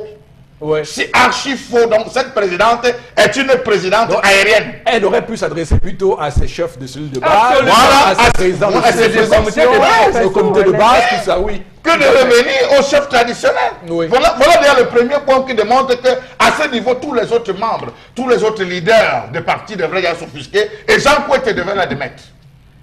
Il devait la démettre à ce niveau. Non, elle est élue. Non, puisque... Elle est présidente. On devait la mettre même entre guillemets. En quarantaine, Oui, en quarantaine, elle doit être mise en Parce que quarantaine. les têtes Non, du RDPC c'est ne une veulent pas la stratégie qui n'est pas... non, Monsieur non, Eric non, Fopoussi. on n'est pas naïf. C'est Elle dit que ça vient de haut. Elle n'est pas la seule à faire ça. Je veux dire. Monsieur Eric Fopoussi, je la comprends. à ce niveau, c'est déjà ouvert. Maintenant, on demande la liste des électeurs inscrits. La liste des électeurs inscrits Et avec le numéro de carte des électeurs. Non, Monsieur Eric Fopoussi. Même André Maritala, pour parler comme au quartier, se rendrait compte qu'ici, il y a une grosse erreur, il y a une grosse faute, il y a une manœuvre douteuse qui est en train de se préparer, M. Eric Fopoussi, contre cette zone. Mais qu'est-ce qu'elle fait avec les numéros de carte d'électeurs? Moi, je veux comprendre, parce que je peux encore comprendre qu'on veut avoir les Mais numéros parce que pour de chefs de dire district. ceci, vous ne pouvez pas, et les CAM vous dit qu'il y a 6,5 millions. Oui. Dans leurs statistiques, si vous les suivez religieusement, vous allez vous rendre compte que nous devons être à près de 10 millions d'inscrits. D'accord. Et le RDPC maîtrise donc une masse électorale autour de 6 millions. Avec leur candidat qui doit avoir 3 millions d'après les derniers chiffres, les dernières élections. Oui. Il faut donc tout manipuler. Et si vous regardez bien, vous vous rappelez que les membres de l'ECAM avaient commis des lettres à l'époque où il y avait M. Babalé, où disait que les machines étaient tombées en panne et que certaines machines avaient en leur sein, j'allais dire, des fichiers qu'on ne pouvait plus récupérer. Voilà. Donc c'est pour ça que montre que, en fait, comme il faut manipuler les chiffres et ne pas montrer qu'il y a une masse critique qui risque de voter contre le RDPC, on vous confine dans ces 6,5 millions alors qu'on est vers 11 millions et on les manipule en procédant par ce que vous appelez fraude scientifique. Il n'y a rien de scientifique ici. Donc, au final, on va faire une conclusion. La démocratie au Cameroun est en danger. Tout à fait. Mais bon, vous vous rendez même Oui. compte que chaque fois qu'on installe un chef, le chef, une fois installé, comme on peut prendre le cas de Bonendale, une fois le chef installé, le chef choisit ses collaborateurs, dont les chefs de bloc. Une fois choisi, on invite le sous-préfet. C'est la présentation aux différentes populations. Donc ça veut dire que, je suis partant de ce postulat, même... Du MRC, du SDF, ou du parti Univers, ou encore du parti FDPS. Comment on fait? On va les obliger à à faire le report des listes aussi comme ça? Vous avez entamé l'émission en parlant d'un chef vers Ezeka qui n'est pas installé. Oui. Et c'est pour vous répondre en disant que parce que ce chef-là, on ne le sent pas. Parce qu'on ne le sent pas. Il n'est pas fiable. Voilà. Maintenant, donc, pour qu'il y ait un chef de même un chef de bloc, Oui. il faut te sentir. Quand on ne te sent plus, on te met de côté. Oui. On te met de côté. Tu ne côtoies même pas, même de manière asymptotique. Tu ne sais même pas ce qui se passe. Donc, on te met en quarantaine. Tendance va dire un mot aussi sur cette Non, affaire. moi, je comprends la maman là parce que Oui. tous les numéros qu'elle demande, tous savez les numéros des cartes d'électeurs, c'est parce qu'elle veut voir clair dans ce que vous faites. Elle veut voir avec qui elle fonctionne. Elle ne fait pas ça pour rien. Elle n'est pas une folle sur une maman qui est à l'école. Quand tel que tu la vois, tu sens que c'est une personne qui a moi. Donc elle prend sur elle et dit qu'elle a besoin de tous les numéros des chefs, tout. Parce qu'elle veut connaître son entourage. On vous connaît ici au Cameroun, il y a tous les hypocrites parmi vous. Elle va fonctionner avec vous comme ça qu'il y a les gens qui ne l'aiment même pas. Donc quelqu'un va dire que j'ai 100 personnes et il ne montre pas comment il a 100 personnes. Non, donc la maman veut voir qu'il y aura non, pas elle de veut faux. voir si elle danse avec le pied gauche ou le pied droit. Parce que impossible n'est pas Cameroun. On vous connaît avec le désordre. Cette stratégie que la Matacha, c'est une bonne stratégie, Maté. Je suis derrière toi. En tout cas, pour que ce soit Oui. équitable, Quand même, il est le désordre. important que le même travail soit fait aux 9 candidats pour qu'on ait l'équitabilité, puisqu'on parle de stratégie. Alors, comme le ADPC peut avoir le nom des chefs de district, le nom de tous les électeurs et le numéro de carte d'électeurs, autant donc envoyer tout cela à tous les candidats pour qu'eux, ils fassent aussi, comme l'a dit la présidente de la section, du porte-à-porte. Ça veut dire Du porte-à-porte. qu'on Oui. dise à Elekam que comme Elekam a démissionné, Oui. qu'on laisse maintenant au chef de quartier, au chef de bloc, de tenir ces réunions et de donner à chaque représentant des partis politiques le nom des inscrits. Puisque c'est Elekam qui devait le faire, Elekam ne le fait pas. Ok. Donc on D'accord. a avec Pourquoi Madame n'avoir Marine. pas adressé cette lettre à Elekam? D'accord. Elle devrait adresser cette lettre à Elekam. Non, Elekam est Donc, dans la commune. J'estime même, M. Eric Fopoussi, que tout porte à croire aujourd'hui que le peuple devrait être assez vigilant. Les chefs aujourd'hui, un chef qui se retrouve à être juge et parti, à quel moment sera-t-il chef de village? À quel moment sera-t-il chef de bloc? À quel moment sera-t-il partisan? doit être À un moment neutre. donné, il va se mettre les populations à dos. Et c'est la raison pour laquelle vous allez vous rendre compte que l'autorité traditionnelle, qui hier avait tout son pesant d'or, se retrouve aujourd'hui bafouée parce que n'importe qui viendra dire au chef, tu ne vaux rien, tu ne sers à rien, tu as fait un camp. Or, le chef ne fait pas de camp. D'accord. monsieur Rifo. Merci beaucoup. On va passer à autre chose ce matin. C'était le sujet phare. Flora Zélis. Tout à fait, mais on reste avec la présidentielle pour cette année 2018. Et puis, je vous amène dans la région du Sud avec les chefs traditionnels de cette région du pays qui apportent leur soutien aux chefs de l'État. Je rappelle que c'est près de 1500 chefs traditionnels qui sont donc réunis la semaine dernière pour renouveler le rite de bénédiction de leur chef des chefs, le président de la République, Paul Biya. Je rappelle que ce qui a quand même attiré l'attention des uns des autres dans la ville d'Ebolovas, qui sont réunis dans cette ville pour procéder à un rite spécial par des incantations. On a vu des chefs du Sud qui ont réitéré également leur soutien à Paul Biya. Ils lui ont transmis des bénédictions pour cette victoire déjà au prochain scrutin. Donc c'était un moment fort entre incantations traditionnelles, des processions autour d'un foyer ardent. Les chefs ont effectué des gestes dont tes seuls maîtrisent la signification profonde et peut-être Mambok sur ce plateau. C'était vraiment un moment très fort. Je rappelle que le rituel s'est achevé par une marche et aussi par une remise d'un objet béni sacré au gouverneur de la région du Sud qui a donc pour instruction de le destiner au président de la République. Rappelons quand même que ce rituel s'est fait pendant que le président était donc en Chine pour le sommet Chine-Afrique, donc il était absent. Donc le tout également, cette incantation avec la photo du chef de l'État comme pièce centrale de la cérémonie. Donc ça a quand même attiré de la foule et puis sur la toile également on buzz. Et on remet sur la table le caractère sacré de nos chefs traditionnels, Eric Fopoussi. Oui, c'est une instrumentalisation grossière, honteuse de nos traditions, du pouvoir de nos ancêtres à des fins nauséeuses et nauséabondes. Il faut le dire, on est en train d'intimider les Camerounais, ça n'a pas deux autres terme. Mais je laisse à Mbombok le soin de nous expliquer de quoi il s'agit clairement dans ces manœuvres-là. Non, ici, c'est du pantouflisme, en termes simplement. Du pantouflisme, j'allais même dire c'est de la vantardise. Mais parce que je respecte l'autorité traditionnelle, je ne peux pas aller au-delà. Première chose, en fait, chef traditionnel, auxiliaire d'administration, ceux qui étaient là. Les vrais détenteurs du pouvoir traditionnel dans cette région-là, c'est les Umlo. Ce n'est pas les Nomgui. C'est les Umlo. Si c'était eux, j'aurais compris qu'ils traduisent là, j'allais dire, la volonté des ancêtres et la volonté de Dieu. Mais ceux-ci ne peuvent pas. Ils n'ont pas prêté serment pour être dans la logique de la justice et de la vérité. Ils sont dans la logique de la manipulation. Nous qui avons prêté serment pour être dans la logique de la justice et de la vérité, nous ne pouvons pas demander au peuple de se perdre. On montre la voie au peuple.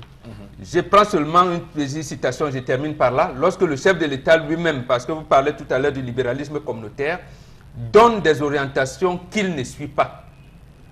Ceux qui ont prêté serment devant les ancêtres doivent lui dire, monsieur, notre fils, comme tu n'as pas suivi, laisse la place à quelqu'un d'autre. Qu'est-ce que le chef de l'État a dit le 8 octobre 2011, quand il clôture sa campagne électorale? Il est en train de faire la pose de la première pierre dans ce qu'il a appelé, dans la même région, Port en eau profonde de Kribi, qui n'est plus Port en eau profonde. Ça veut dire que même le nom de baptême a changé. Donc, et ce n'est pas bon. Quand vous baptisez votre enfant, quelques 7 ans après, vous changez de nom. Ça veut dire que vous n'avez pas écouté les ancêtres. Un pays émergent, qu'est-ce que c'est? C'est lui qui pose la question. Pour moi, c'est un pays où les institutions démocratiques ne peuvent être remises en cause. C'est un pays où l'économie sort de son cadre pour s'inscrire dans la globalisation. C'est un pays où la pauvreté régresse. C'est le président Biya qui parle. Il le dit au sud, à l'océan. C'est un pays où règne la stabilité et la paix. Vous-même, vous me dites s'il règne la stabilité et la paix au Cameroun. C'est un pays prospère. En un mot, c'est un pays heureux. C'est là toute mon ambition pour le Cameroun. Fin de citation. Donc, quand un chef, nous qui sommes le trait d'union entre Dieu, les ancêtres et vous vous fiez à ce qu'il a dit la veille de l'autre élection présidentielle et vous regardez ce qu'il a dit, vous dites que vous le soutenez, ça veut dire que vous perdez votre peuple. D'accord. Et une autorité traditionnelle n'a pas le droit de perdre son peuple. Il faut dire que juste à Méomé Salah, partout dans cette région-là, les routes sont de pied de qualité. Il n'y a même pas d'abord. Mais à côté de lui, le on parle là devant eux, extraordinaire. le chef de famille nous écoute. Quand vous montez le palais présidentiel, en fait, sa résidence à Méomé Salah, oui. vous montez en haut, il y a un poste, de là où il y a un poste transformateur. À côté, il y a un centre Camtel. En face du centre Camtel, c'est là où il y a l'hôpital de district de Méomé Salah. Il a le même comportement que l'hôpital de district de tous les pays, c'est-à-dire il n'y a même pas de mercurochrome ni de bétadine. C'est la route qu'il y a le lycée de Méomé Salah et ça aboutit à l'hôtel de ville. Et cette route, je vous en prie, c'est comme les routes de Niala. Parce que le président, lui, il a une autre route par laquelle il passe. D'accord. Et je ne vous laisse, je n'apprécie pas les maisons qui sont les maisons voisines du chef de l'État. Et c'est dans ce contexte-là que les chefs de ces populations-là décident de faire ces incantations, de ces rites-là. Heureusement que les ancêtres ne les écoutent pas. Sur quel bas? Parce que s'il y avait au moins eu développement dans cette partie du pays, on aurait pensé qu'il y a réellement des raisons de faire ce soutien-là. Mais sauf qu'on voit qu'il y a vraiment un désert infrastructurel dans cette partie du Cameroun. On voit que les routes sont dans un désenclavement total. On voit que les populations meurent de faim. Elles sont condamnées à se livrer à l'alcool. Là où nous on avait fait l'école, moi je n'y ai pas été, mais ceux qui étaient plus intelligents que moi à l'époque, oui. Parce que moi j'avais raté mon certificat de type primaire indigène 3 fois. Mais je n'avais plus l'âge d'y aller à Foulassi. L'école Camille Chazot de Foulassi, c'est comme ça qu'on l'appelle, vous ne pouvez pas y aller. En Bengbis et tout, vous ne pouvez pas. D'accord. Alors, cher Lamel. Monsieur Eric Fopoussi, je suis venu ce jour pour leur dire une chose. Dans le principe d'initiation, en fait, dans ce type de rite, On appelle tous les ancêtres de la lignée en disant on a besoin de vous. Il y a la réception, monsieur Eric Fopoussi, et il y a la transmission. Alors, dans tout ce que j'ai vu, monsieur Eric Fopoussi, je ne vais pas employer le mot peut-être le mot pantouflisme de Bobo, mais je dirais que c'est du folklore. Parce qu'il y a ce qui se passe avant 6 heures et il y a ce qui se passe après 6 heures. Regardez le lieu, ils se sont retrouvés. Regardez ce qu'il faisait. Regardez juste au niveau rituel. J'aurais même envie de prendre les Sama, d'amener les Sama, qu'on a fait même un tour là-bas, qu'ils refassent la même chose. Mais ils ont fait un grand feu, Charles Hamel. Il y avait des incantations. Je ne vais pas commenter ce feu. Oui. Je vais terminer en attaquant en disant, monsieur Rifopoussi, 1500 chefs pour environ 2000, entre guillemets, monsieur Rifopoussi, c'est trop pour une région comme le Sud. C'est trop pour une région comme le Sud. Ça suppose que même à ce niveau, il y a de grosses manipulations. J'évite à ce que, sur le plan, oui, de grosses manipulations, parce que le Sud n'est pas la plus grande région, monsieur Rifopoussi, de ce pays. Donc 2000 chefs, ça suppose, monsieur Rifopoussi, qu'il y a eu de grosses manipulations. On a offert des chefferies à des individus. Allez maintenant savoir pourquoi. Et je suis en train d'y travailler, monsieur Rifopoussi. D'accord. On trouvera véritablement comment est-ce que une zone comme ça on vous fait peut se retrouver à avoir on vous fait confiance, Sœur Lamel. En tout cas, c'est clair qu'il y a une tentative d'intimidation des Camerounais. Alors, Florazé. La troisième information, Eric Fopoussi, La dernière, voilà, c'est en éducation dans la région de l'Ouest Cameroun. Dorénavant, en tout cas, les enseignants n'auront plus droit d'utiliser leur téléphone portable pendant les heures de cours. Je rappelle que c'est une note qui a été notifiée par le délégué régional des enseignements secondaires dans la région de l'Ouest. Et puis, il est donc qui porte à l'usage des téléphones portables pendant les heures de cours. L'utilisation des téléphones portables aussi aux heures de cours est devenue un phénomène récurrent dans la région du Sud. Je rappelle qu'il y a quand même de grosses conséquences. Les apprenants qui sont désorientés, délaissés. On a eu des cours perturbés, les programmes de cours qui sont donnés approximativement. Donc dans cette note, le délégué a donc pris ses responsabilités et a sommé les enseignants de suivre tout simplement la déontologie. D'accord. Alors, Borobengan, c'est quand même, on va dire, c'est intéressant de voir que... Oui, ce délégué, je l'apprécie. D'accord. J'applaudis de deux mains de ce qu'il vient de faire. Effectivement, il faudrait que les enseignants éteignent leur téléphone quand ils sont en classe. D'accord. Les éteignent, même s'ils mettent sur vibreur, ils auront tendance à répondre qu'ils éteignent pratiquement. Oui, pour ne pas être perturbé pour ne pas être perturbé, et ça va amener leurs élèves à... Mais la réalité, c'est que pour beaucoup, ils ont des activités. Vous savez, le métier d'enseignant n'a pas toujours... Non, je veux dire, pour beaucoup, c'est poursuivre des activités, etc. et tout. Donc, la note du délégué les censeurs leur donnent les heures de cours. Et c'est par rapport à ces heures qu'ils détachent les heures, j'allais dire creuses, où ils vont faire les piges dans des établissements privés. Et même s'ils ont des champs ou des boutiques, ils savent bien que j'ai cours de 8h à telle heure, de telle à telle heure. Bon, le reste du temps, il ouvre son téléphone. Il peut faire, je ne mets pas en classe. En principe, c'est ce qui devrait être. Merci beaucoup, Florazé, pour cette revue des réseaux sociaux. On va tout de suite aller prendre Red Copper. Est-ce que la nourriture colle constamment à votre poêle? Fatigué de frotter, gratter et d'abîmer vos poêlons? Eh bien, j'ai la solution. Bonjour, ici Cathy Mitchell, avec ma nouvelle poêle Red Copper. Cette poêle révolutionnaire est faite de céramique non collante et de cuivre super solide. Garantie de rester sans égratignure. Pas de rayures et pas de résidus collés. Elle est légère et extra résistante.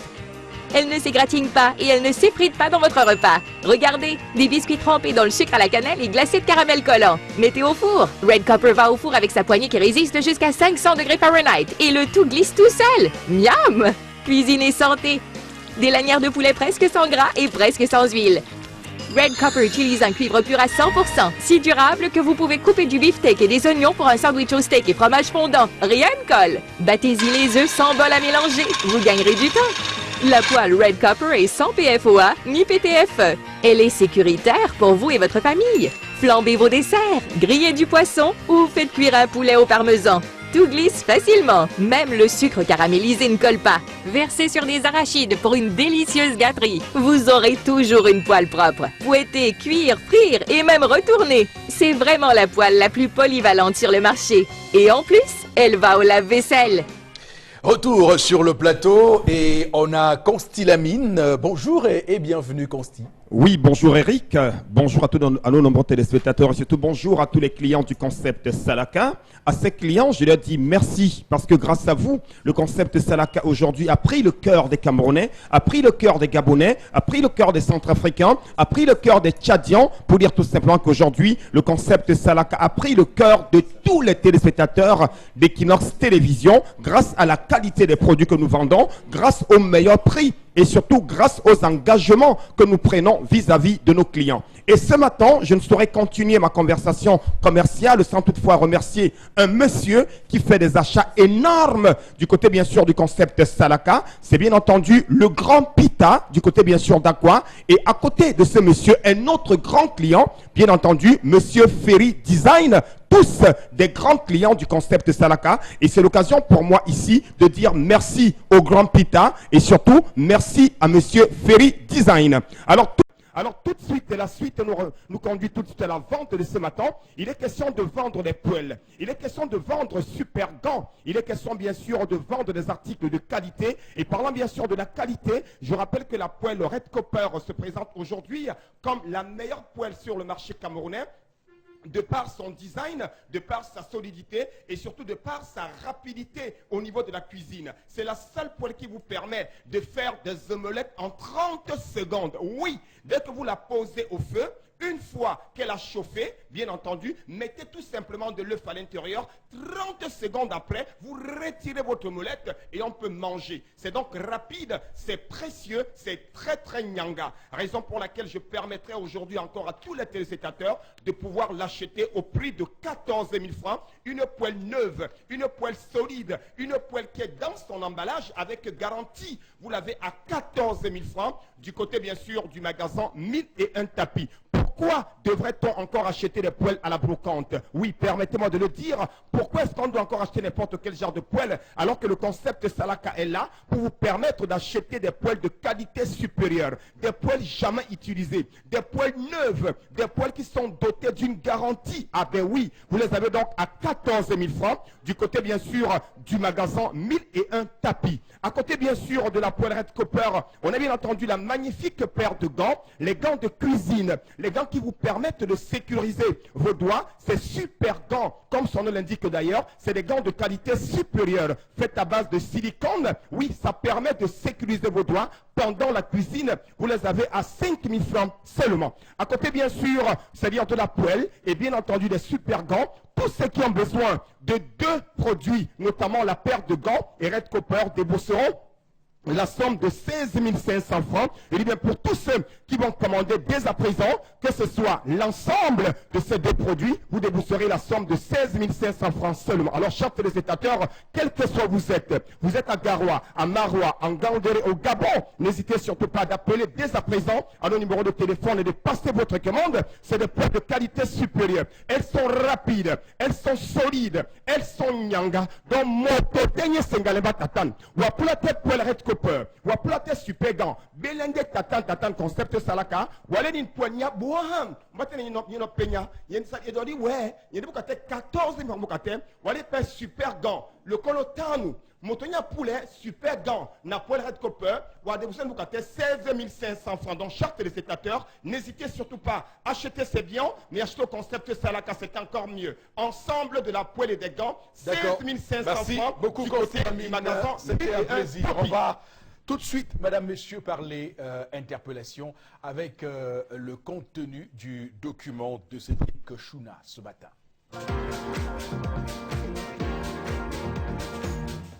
Le demain de ce pays, il aurait misé beaucoup plus sur l'industrie et l'économie numérique. Vu que il faut que le gouvernement favorise l'investissement et la multiplier les startups par les jeunes de ce pays. Et aussi comme l'État paie ses impôts. Vraiment. C'est vraiment important. Et aussi le système scolaire. Que l'État pense à pas seulement créer les écoles, mais aménager, améliorer la formation afin que le camp puisse vraiment compétir dans le domaine au niveau bien compris au niveau international, bien s'intégrer professionnellement dans le monde de l'emploi.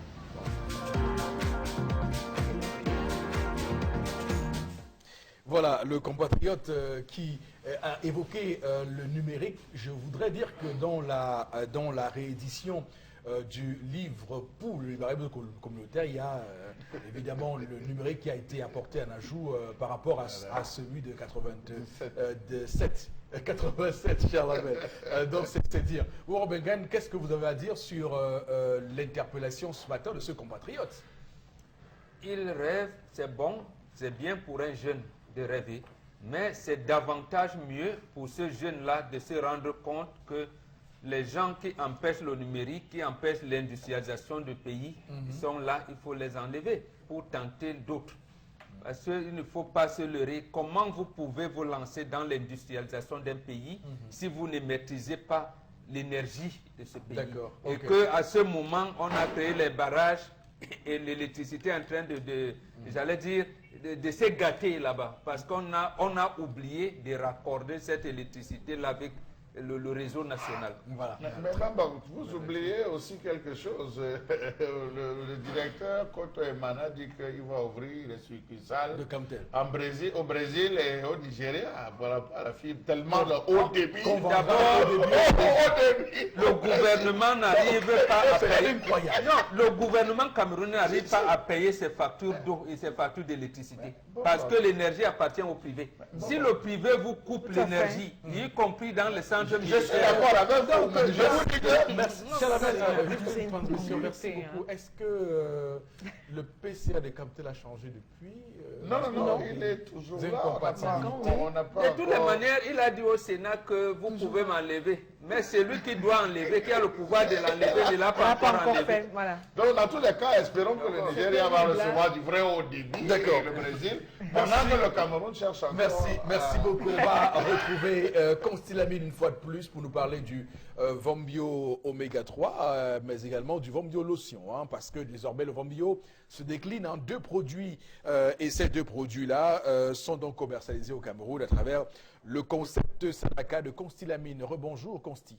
Rebonjour Eric, rebonjour à tous nos nombreux téléspectateurs. Déjà, merci à ceux qui nous accueillirent tout à l'heure dans la vente des poêles Red Copper et Super Gants. Le concept Salaka revient encore à l'instant, quelques minutes après, pour commercialiser un autre produit. Vous le connaissez déjà, vous l'aviez déjà adopté, vous êtes déjà les ambassadeurs de ce complément alimentaire, raison pour laquelle notre partenaire américain, les laboratoires Cedorex, ont encore mis à votre disposition un autre produit de la gamme Vombio. Alors ceci n'est que la suite d'une longue liste de produits Vombio qui seront vendus au Cameroun par le concept Salaka. Après donc le complément alimentaire Vombio Oméga 3, nous sommes de retour avec la lotion Vombio, lotion pour la peau des diabétiques qui nous regardent en ce moment. Nous allons tout de suite commencer tout d'abord par présenter cette lotion. C'est une lotion pas comme les autres. Elle est idéale pour la peau des diabétiques. Elle permet de régénérer la peau des diabétiques.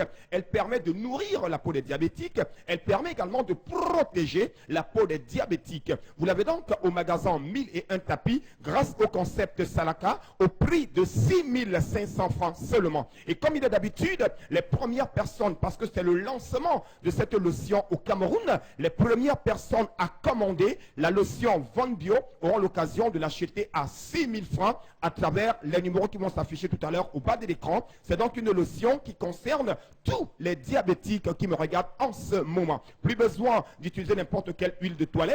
Voici une huile de toilette idéale pour la peau des diabétiques vendue à 6500 francs. Mais dès que vous appelez dès à présent, vous l'achèterez à 6000 du côté bien sûr du magasin 1001 tapis. Et ceux qui n'ont pas le temps de venir à Aqua peuvent tout simplement appeler et être livrés à domicile grâce à nos différents agents de livraison. Alors tout de suite, place à la vente et à la présentation de votre complément alimentaire pas comme les autres.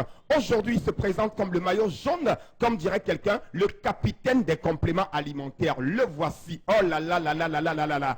Aujourd'hui, de plus en plus, ils avaient le rhumatisme. Ils ont eu un début de diabète. Ils ont bien sûr vu leur diabète stopper net au niveau des complications parce qu'ils consomment régulièrement le Vombio Oméga 3. Ceux qui ont des problèmes d'articulation, ceux qui ont des problèmes de cholestérol, vous avez des problèmes de rhumatisme, j'insiste là-dessus, retenez qu'en consommant régulièrement le Vombio Oméga 3, une gélule par jour pendant le repas, de lundi à dimanche, quel que soit le moment de la journée, consommer une gélule par jour pendant rhumatisme. Alors je rappelle, le prix, il n'a pas changé. Il est bien entendu de 5 000 pour une boîte de 30 gélules. C'est important. La santé n'a pas de prix. La santé n'a pas de lieu. Quel que soit où vous êtes à Garoua, à Maroua, en Gaoundéré, commandez dès à présent et soyez livrés à domicile grâce à nos différents partenaires de livraison. Je rappelle, c'est 5 000 francs pour une boîte de 30 gélules et c'est une gélule par jour pendant le repas. On ouvre le flacon, on retire sa gélule, on prend un verre d'eau, on avale sa gélule et de temps en temps, tenez-vous tranquille, vous serez soulagé. Alors, chers téléspectateurs, plus besoin de chercher de midi à 14 h et retenez bien sûr que le seul point de vente agréé par les Américains, c'est le magasin 1001 tapis, qui est donc le concept de Salaka en plein cœur d'Aqua, en face du Paladica. Et ceux qui n'ont pas le temps de venir au magasin, vous pouvez nous appeler à nos numéros de téléphone et être livrés à domicile. Je rappelle, c'est 5 000 francs pour une boîte de 30 gélules. Ils sont nombreux aujourd'hui qui apprécient ce complément alimentaire. Alors faites comme eux, consommez le vol de Oméga 3. Vers Flora Zé pour prendre, madame, monsieur, les différents messages que vous nous envoyez en réaction aux nombreux sujets que nous avons posés sur la table ce matin, hein, Flora Zé. Oui. Charles Aimé à Bonabéré, par rapport à l'histoire du jour, nous dit que les enfants scolarisés passent plus de temps à l'école qu'ailleurs. Donc les chefs d'établissement et les commerçants peuvent être capitalistes, les amis mauvais conseillers ou ignorants et les parents négligents également. Donc, mais les enseignants sont ceux-là qui aident et orientent les enfants à l'école et à tous les niveaux. Donc ils sont des modèles relatifs, ils nous édifient tous et il se dit qu'on ne pourra jamais leur rendre ce qu'ils nous ont appris. Donc si un enfant mange n'importe quoi à l'école, c'est l'enseignant qui a omis de lui dire le bien fondé de s'abstenir de manger ces choses-là. C'est carrément un pamphlet qui nous a envoyé. Et il fallait que je... Ok. Alors, il y a un téléspectateur, Jules, qui nous dit que le président Paul Biya va gagner ce scrutin. Voilà pourquoi c'est vraiment désolant de voir voilà, des personnes s'acharner sur, sur cette personne. Hein. Donc, on s'acharne sur le président de la République. Alors, une autre réaction ce matin. Le président au Cameroun, hein, l'autorité traditionnelle ne sert plus à rien, vu leur implication en politique. Ne pouvait-il pas se demander si le développement et faire des incantations pour le développement du Cameroun? La crise dite anglophone en est un exemple. Pourquoi ne pas faire des incantations? En tout cas, ces gens de Mendon qui réagit ce matin. Non, moi je dirais pourquoi ne pas faire des incantations pour leur propre contrée, les routes qu'il n'y a pas, l'accès, l'eau, les maladies, les centres de santé. Et l'autre chose que je voulais relever, c'est que les chefs, entre guillemets, qui s'appellent désormais les chefs du Sud, se sont désolidarisés de l'action des chefs traditionnels, la Chambre des chefs traditionnels du Cameroun, l'association des chefs traditionnels du Cameroun en posant cet acte. Est-ce que l'association des chefs traditionnels est d'accord avec ce type avec Ali Mayatou, avec ce type de pratique? Il faut se poser dans toutes les questions. Il faut dire qu'ils sont d'accord, ils sont du RDPC, ils doivent d'accord. Bon, il y a que Monier Tachou Mabamenda qui nous dit que de toute manière, le RDPC gagnera ces élections. Autre réaction. Ils sont d'accord avec le cabinet qui le voit déjà à 81%. Quand les cabinets en interne et les sondages qui sont faits sur la toile mettent d'autres candidats à 81%.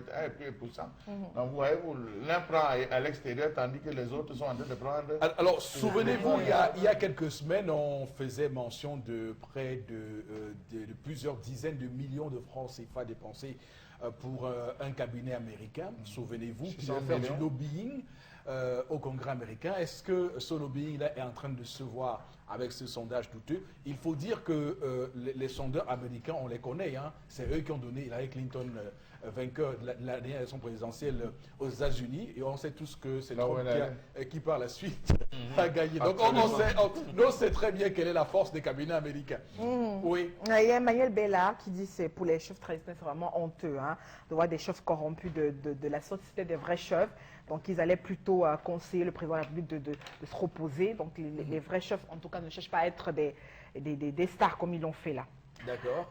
Autre réaction ce matin, pour moi, je pense que le système est vraiment désorienté. C'est un pays dans un pays comme le nôtre. On devrait ne devrait pas aller aux élections dans ce type de conditions. On devrait plutôt tous s'asseoir autour d'une table et discuter d'abord ça. En tout cas, c'est Thomas qui réagit à Village. Notre réaction de M. Épée à Bali, il pense que la dame, hein, donc Madame Marinette Ngoyetna, qui a adressé cette lettre de recommandation au chef traditionnel à EDA, si on était dans un pays normal, elle devrait être poursuivie. Une autre réaction, ce matin, vu la manière de faire hein, par rapport au parti, du parti au pouvoir, j'ai l'impression que dans le passé, ils ont toujours triché lors des élections. Donc le RDPC voit ses militants comme des moutons à diriger. Donc voilà, jusqu'au chef traditionnel, c'est vraiment une honte pour le Cameroun. Alors, je peux vous dire qu'on a des informations, on a des révélations qu'on pourrait vous donner sur les tactiques de fraude, mais comme on n'a pas de preuves, on ne parlerait pas. Parce que si on vous dévoile ce qui se passe lorsqu'il y a un scrutin au Cameroun, ceux qui disent que le président va gagner là vont peut-être un peu changer de discours. Ce qui est, on n'a pas de preuves. Ce qui est observable régulièrement, c'est que vous sortez d'un centre de vote, tout le monde a le même résultat. Mais au décompte final, et l'ECAM, le procès verbal de l'ECAM et du RDPC s'accordent. Les autres procès verbaux ont un résultat à part. Et bon, ce qui est affligeant pour notre démocratie et pour la citoyenneté, de la cité au sens des Grecs, c'est qu'il y a beaucoup de Camerounais qui donnent leurs sentiments et leurs opinions sur ces questions-là, et pourtant ils n'ont jamais voté. C'est ça qui est quand même, ça qui est troublant. C'est ça qui est troublant de s'asseoir dans son fauteuil et de dire que l'élection est pliée d'avance et gagnée d'avance, et pourtant soi-même on n'a jamais voté. Alors c'est grave parce que lorsqu'on est journaliste, lorsqu'on balade nos micros à Niala par exemple, vous voyez des populations qui vous disent attendre le gouvernement comme un dieu, comme un ange qui viendra les aider. Mais non, c'est vous qui avez la capacité de changer le gouvernement. En quelle langue faut-il le dire pour que dans ce pays, les habitants deviennent des citoyens? Des gens vivent au Cameroun comme des habitants et pas comme des citoyens. Non, vous êtes des citoyens. Vous avez le droit de vote. Vous avez la capacité de changer votre destin. Pourquoi toujours crier? Pourquoi toujours supplier? Non, mais c'est affligeant, je le dis avec les larmes aux yeux. Je ne comprends pas comment une telle misère. Il n'y a pas d'eau, il n'y a pas de il n'y a pas de route, il n'y a pas... Le Cameroun est un désert infrastructurel. Comment peut-on aujourd'hui avoir ce type de discours-là? Franchement, c'est affligeant. Jean-Marc Kamga dit que même sans carte d'électeur, on peut voter avec sa carte nationale d'identité si on est inscrit sur une liste électorale. Donc les membres des bureaux de vote doivent être vigilants et s'assurer que les détenteurs des CNI soient bien ceux qui sont inscrits sur les listes électorales. Et justement, c'est pour cette raison que vous allez remarquer que les membres de bureau de vote, notamment les présidents, sont militants du RDPC. Et quand on vous fait voter des gens n'importe comment, vous saurez quoi. D'accord. Merci beaucoup à tous et à chacun sur ce plateau. Madame, Monsieur, désolé qu'on termine cette émission avec ce climat-là. C'est que on se rappelle un peu des images qui nous viennent de l'arrière-pays, où on voit des voitures glisser, des voitures ne pas circuler parce qu'il y a eu une pluie, où on voit des villages qui n'ont jamais connu d'électricité ni d'eau potable, où on voit des villages où les gens meurent de faim, où les gens n'ont pas de quoi manger. Je rappelle qu'au Cameroun, il y a 8 millions de pauvres et que quand chacun s'assoit dans son fauteuil et dit ce qu'il a dit là, il faut avoir un peu d'humanité, un peu d'humanisme. Madame, Messieurs, c'est sur ce qu'on se sépare. On va désormais dire de ne plus être simplement des habitants du Cameroun, d'être des citoyens du Cameroun. Que Dieu bénisse notre pays.